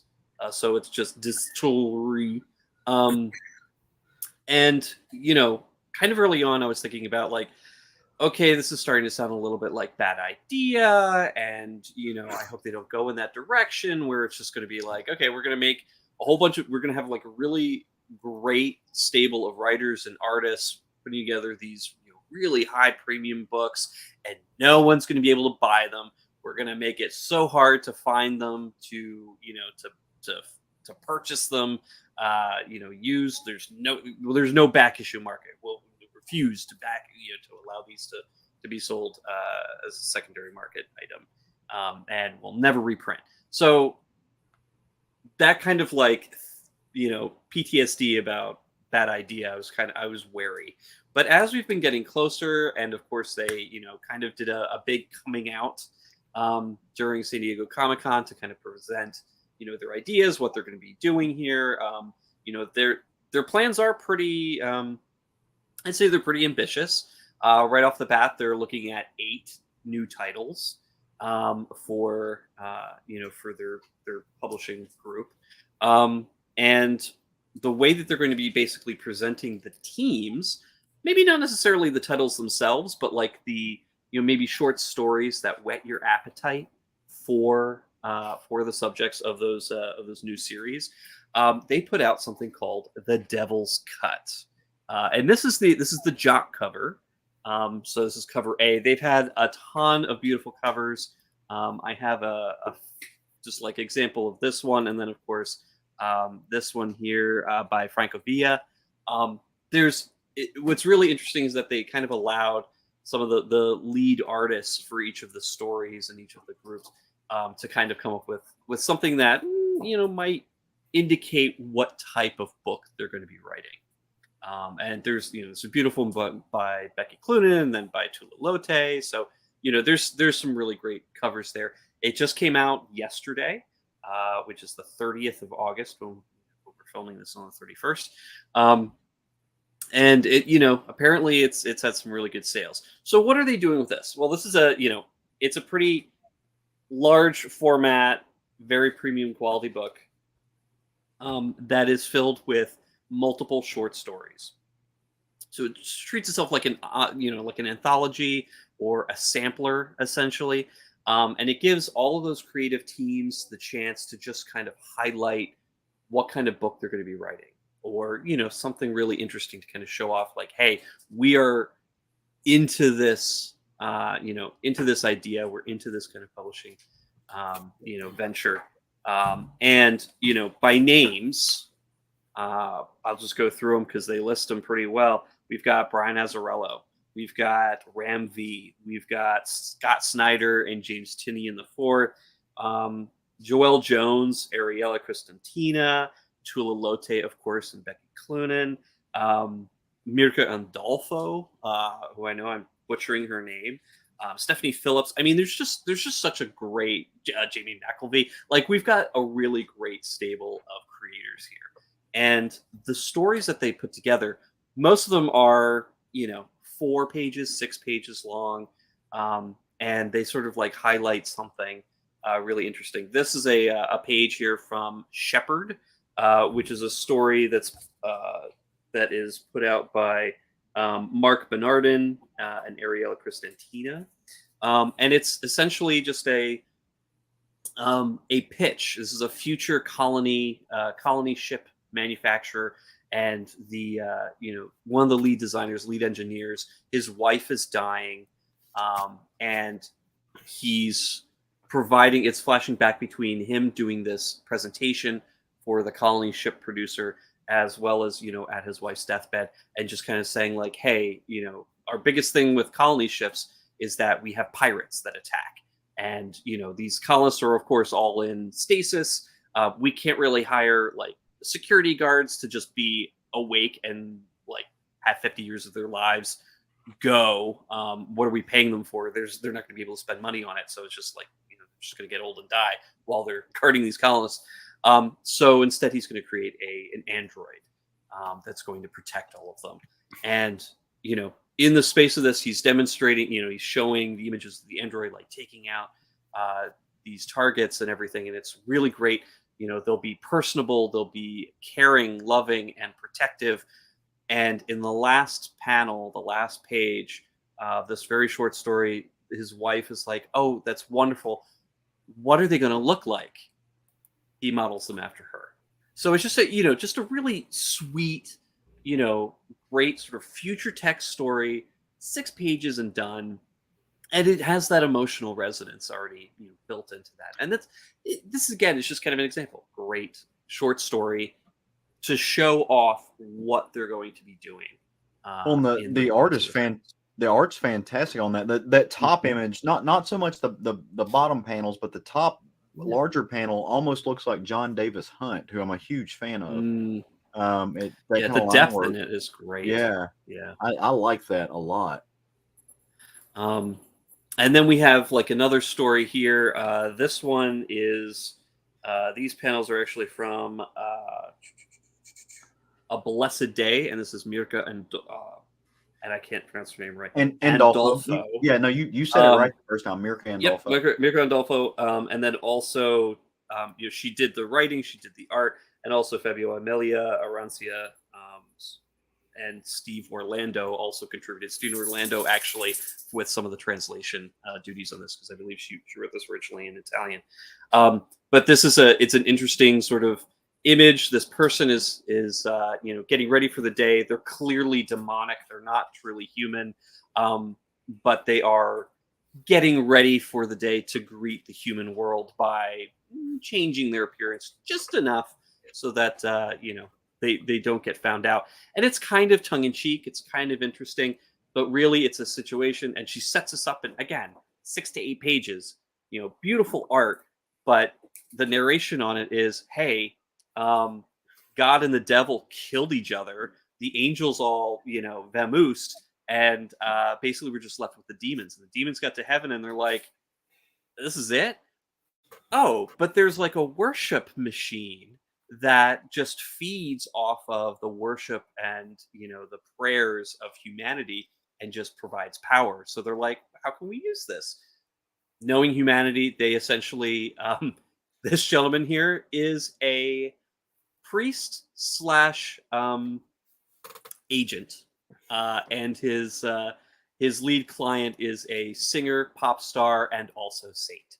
So people are truly devoted and worshiping her, and this is providing energy, power, whatever, back to the demonic hordes.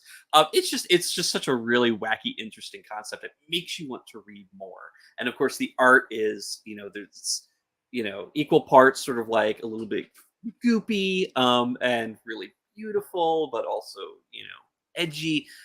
Really, really fun. Again, very different feel from Shepherd. And then we've also got some other ones. We've got some openly humorous stories that are in the vein of like maybe a Mark Russell. That's really great. We've also got some more, I'd say, visceral traditional horror stories. Jock, of course, who's going to be the first. We'll be providing the first book that comes out. I believe it's called. Oh gosh. It does come out next month in October. And it's just completely Don't worry crossed my about head. it. Just keep going. Yeah.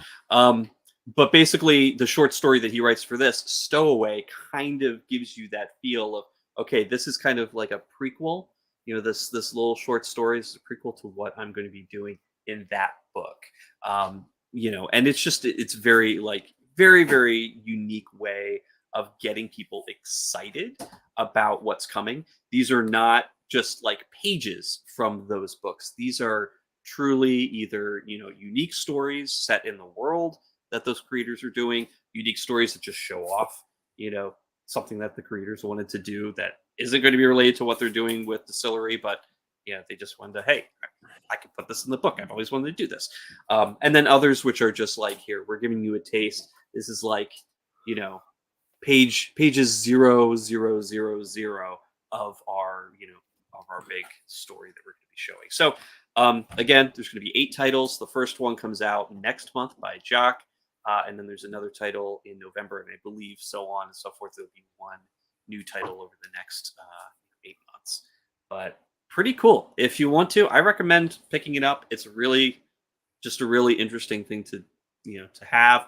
And if you're interested in any of the creative teams here, I think it's a good anthology collection to have, period, even if you don't want to read any of the other books that Distillery is coming out with. But you know what? This is a really good first taste of what they've got going. And I'm excited. So great. Yeah. I know we have to wrap up because we've been almost 2.5 hours here.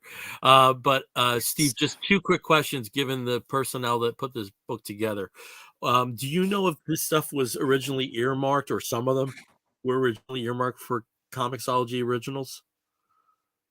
I think there's some possibility that some of these may have been played around with that, but I have a very strong feeling that most of these are concepts that could not really have happened post Amazon Comixology, and I think that these the ex-executives, ex-publishers from Comixology, they took the knowledge that they got from that in the digital realm and are putting this forward in the in the print realm. Okay, and also, what's the price point on that?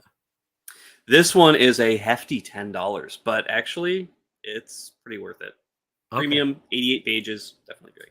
88 pages for $10. That's beautiful spot varnish on there too. Yeah. Oh yeah. And this is just, and again, they're all this glossy, but there's definitely a good mix of covers there. Playing with the theme of the big D.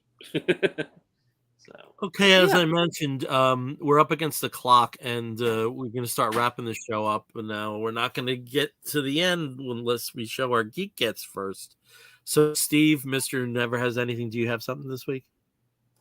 Nope. Okay. You didn't even change your poster. No, I actually left this up because it's really cool. So, yeah. Okay. Next time I'll change it. Okay. All right. Caleb, how about you? So I'm wearing my Geek Get, and I also have for those of you who can't, who want to see a better picture of it, I sent Steve a graphic. I don't know if we have that or not, but the last time we recorded, we had our brother Brian on, and he was talking about a design that his partner Brandon had made for Florida, and it said Florida is for everyone, and it had an orange on there with the pride flag on the back of it. And I jokingly, at least from my end, meant it as a joke, said, "Hey, tell Brian to make one for Arkansas that says Arkansas is for everyone and put a possum on it, and I'll buy it." And he did. So I bought it. So this is kind of an in the family situation, but I think since then he's also made one for Texas and I think he made one for South Carolina, North Carolina. So he's done a really cool thing for everybody. But I bought this. I bought stickers. I've got one in the back of my car. I have this awesome t-shirt. And yeah, it's got the progress flag with a possum on it that says Arkansas is for everyone. There is not another shirt that is more me design in existence at all. This is my favorite thing now. So that's my Geek Get for the week. Thank you, Brandon. You are amazing. I heart you big. Nice. Progress possum, basically. Okay, well, there's your Geek Get. You got Jasper there. Okay. Jasper makes an appearance. Okay. Steve, I have a graphic that I gave you for this, and this is my Wolf of the Week, and here it is on vinyl. And this is the latest album by The National, the first 2 pages of Frankenstein. Was it last week or 2 weeks ago? Yeah, go ahead.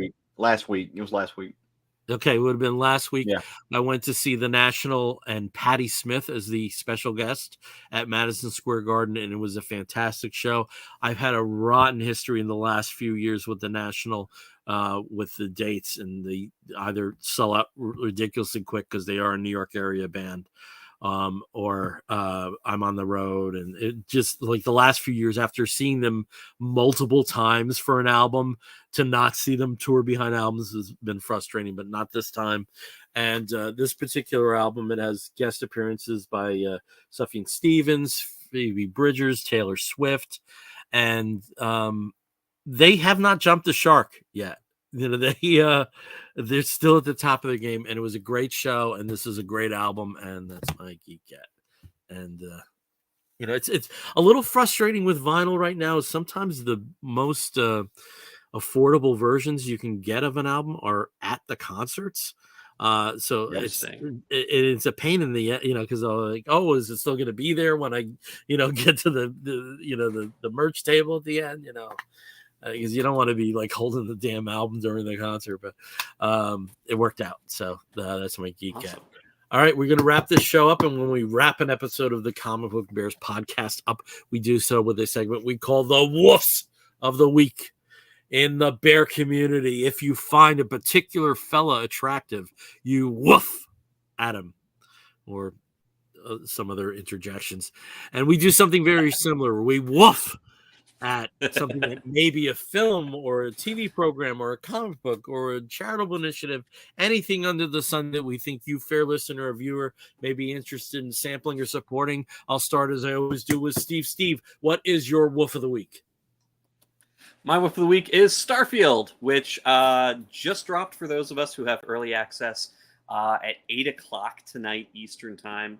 So I did already play around a little bit with this before the show. It's beautiful, it's gorgeous, and I can't wait to really get into it. And yeah, it's gonna be fun. I'm a big fan of Skyrim, and you know, Fallout 4 is okay, but I'm just super excited for this. I want something sci-fi that I get to play for hundreds of hours, and this will be it. So my Xbox will explode at some point. Okay, so just provide that caveat: it is a video game. It's a video game. Yes, okay, it is out for Xbox and so PC. Right. Yes, great. Over to Caleb. Caleb, what is your Wolf of the Week? All right, my Wolf of the Week is going to bring us down a little bit, but it goes out to a spectacular person that we lost this week. And I sent Steve a graphic for this. Hopefully we can get that. So if you've ever been into any of the gay bars in Macon, Georgia, or Central Georgia, or Atlanta, or anything else, there is a good chance that you have seen this drag queen perform. This is Tangerine Summers, right? Tangerine was an amazing presence in Central Georgia, Savannah, just all over the place. Fantastic performer, lovely person, wonderful human being. Tange passed away last night, and so I wanted to use my moment to give her the Wolf of the Week, not only because of just who she was as a person, but also for what she did. She was a drag performer in Middle Georgia for over 50 years. She could do Tina Turner almost as good as Tina did. Her cover of Proud Mary was amazing, right? There are also rumors and stuff that she has performed in drag while Little Richard was still performing and playing the piano for. She's done numbers with Little Richard playing the piano for. That's the legend, right? I don't know if that's true. That's what we've heard. When I moved to Middle Georgia in 2010 and went to the drag show for the first time, I was still in the closet for the most part, right? I was a construction worker. It was still a dangerous thing for me to go out. Tange welcomed me into that world. She gladly took my tips, right? But she was always a sweetheart. Was very fun to watch perform, and made me feel like I had a place, right? And so did the entire kind of bar family down there. So there's a lot of them that I could get into that have since passed. But I wanted to note this passing. Rest in peace, Tange. You were a beautiful soul, and the world's a little bit less brighter without you in it. But we'll see you again soon. So just love to everybody who loved Tange. Okay, thank you for that, Caleb. All right, for my Woof of the Week, it's going to be a Broadway show. I'm slowly getting back into seeing theater, and you have the playbill, Steve, if you want to put that up. The show I most recently went to is The Shark is Broken, that is playing at the Golden Theater right in Schubert Alley. And The Shark is Broken tells the story of Roy Scheider and Richard Dreyfuss and Robert Shaw as they are waiting for the shark to get fixed during various points of shooting Jaws in late 1974. The actor who plays Robert Shaw is actually Ian Shaw, his son. And let me tell you, when he comes on stage, it's like you're seeing Quint, like right in front of you. It's uncanny. Just as it's the same situation with Alex Brightman, who plays Richard Dreyfuss better than Richard Dreyfuss plays Richard Dreyfuss. If you're a fan of Jaws, this is mandatory viewing. But it's just a wonderful character study of three actors who are very different, but at the same time, all share an occupation and a craft and an understanding of what their role in that particular industry is. The actor who plays Roy Scheider, while doesn't reach that level of, oh my God, I'm seeing the actual performer, is still excellent.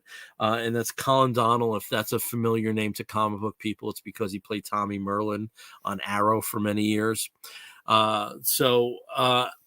This is playing, I believe, until November is the current run.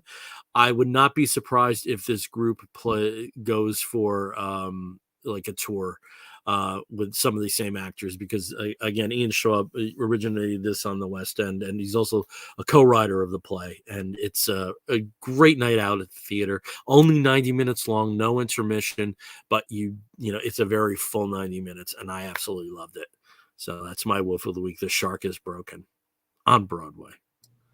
I just love Broadway. The Shark is Broken. Damn it. Yeah. Broadway doesn't go for booze and dope. The poor dears. Okay. All right. Again, we are the Comic Book Bears podcast. You can find us on the X and the Tumblr's dead. You can find us on the X and the Instagram and the Threads as Comic Book Bears. You can find us on the Facebook as Comic Book Bears Podcast. If you want to listen to us, you can do this. Let me get this right. You can do that through Apple Podcasts, Google Podcasts, Spotify. I got the email. Spotify's a go. Yes, finally. And what's the other one? Amazon. So for anybody who listened to us through Stitcher Radio for the number of years that, and there was a brief period where we were actually Stitcher exclusive. Thank you. And I'm going to miss that app tremendously, but hope you're finding a new home for this. A new method of obtaining us, and there are also many other podcasting platforms that you'd be able to access us. And if you want to, you can also go right to Libsyn. That's always a possibility. That's the link that we provide. So, though we are losing Stitcher Radio, there's still various methods to get us regularly. But if you are one of those people that listen to us through Stitcher and are now listening to us through something new, we just really wanted to thank you, because that was our largest audience for many, many, many, many years. So thank you.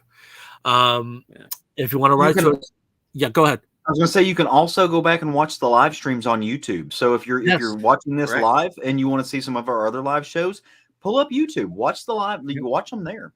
Yep. And I mean, we've got what, almost three years worth of like and subscribe. And also, if you're going to Apple Podcasts, since we are a queer podcast, naturally we got review bombed.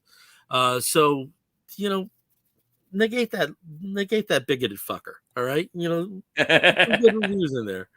And if you want to write to us, please do so by sending an email to comicbookbears@gmail.com. Not exactly sure what our schedule will be for September, because I know I have a lot of Thursday out dates, but we'll talk about it amongst ourselves. But we'll be getting back to you in September. So until that time, I'm Billy Z. I'm Steve Morey. And I'm Caleb Alexander McKenzie. You're going to hear a woof and an explosion. If you're listening to the audio version, we will be back real soon. Take care, everyone. Bye, guys.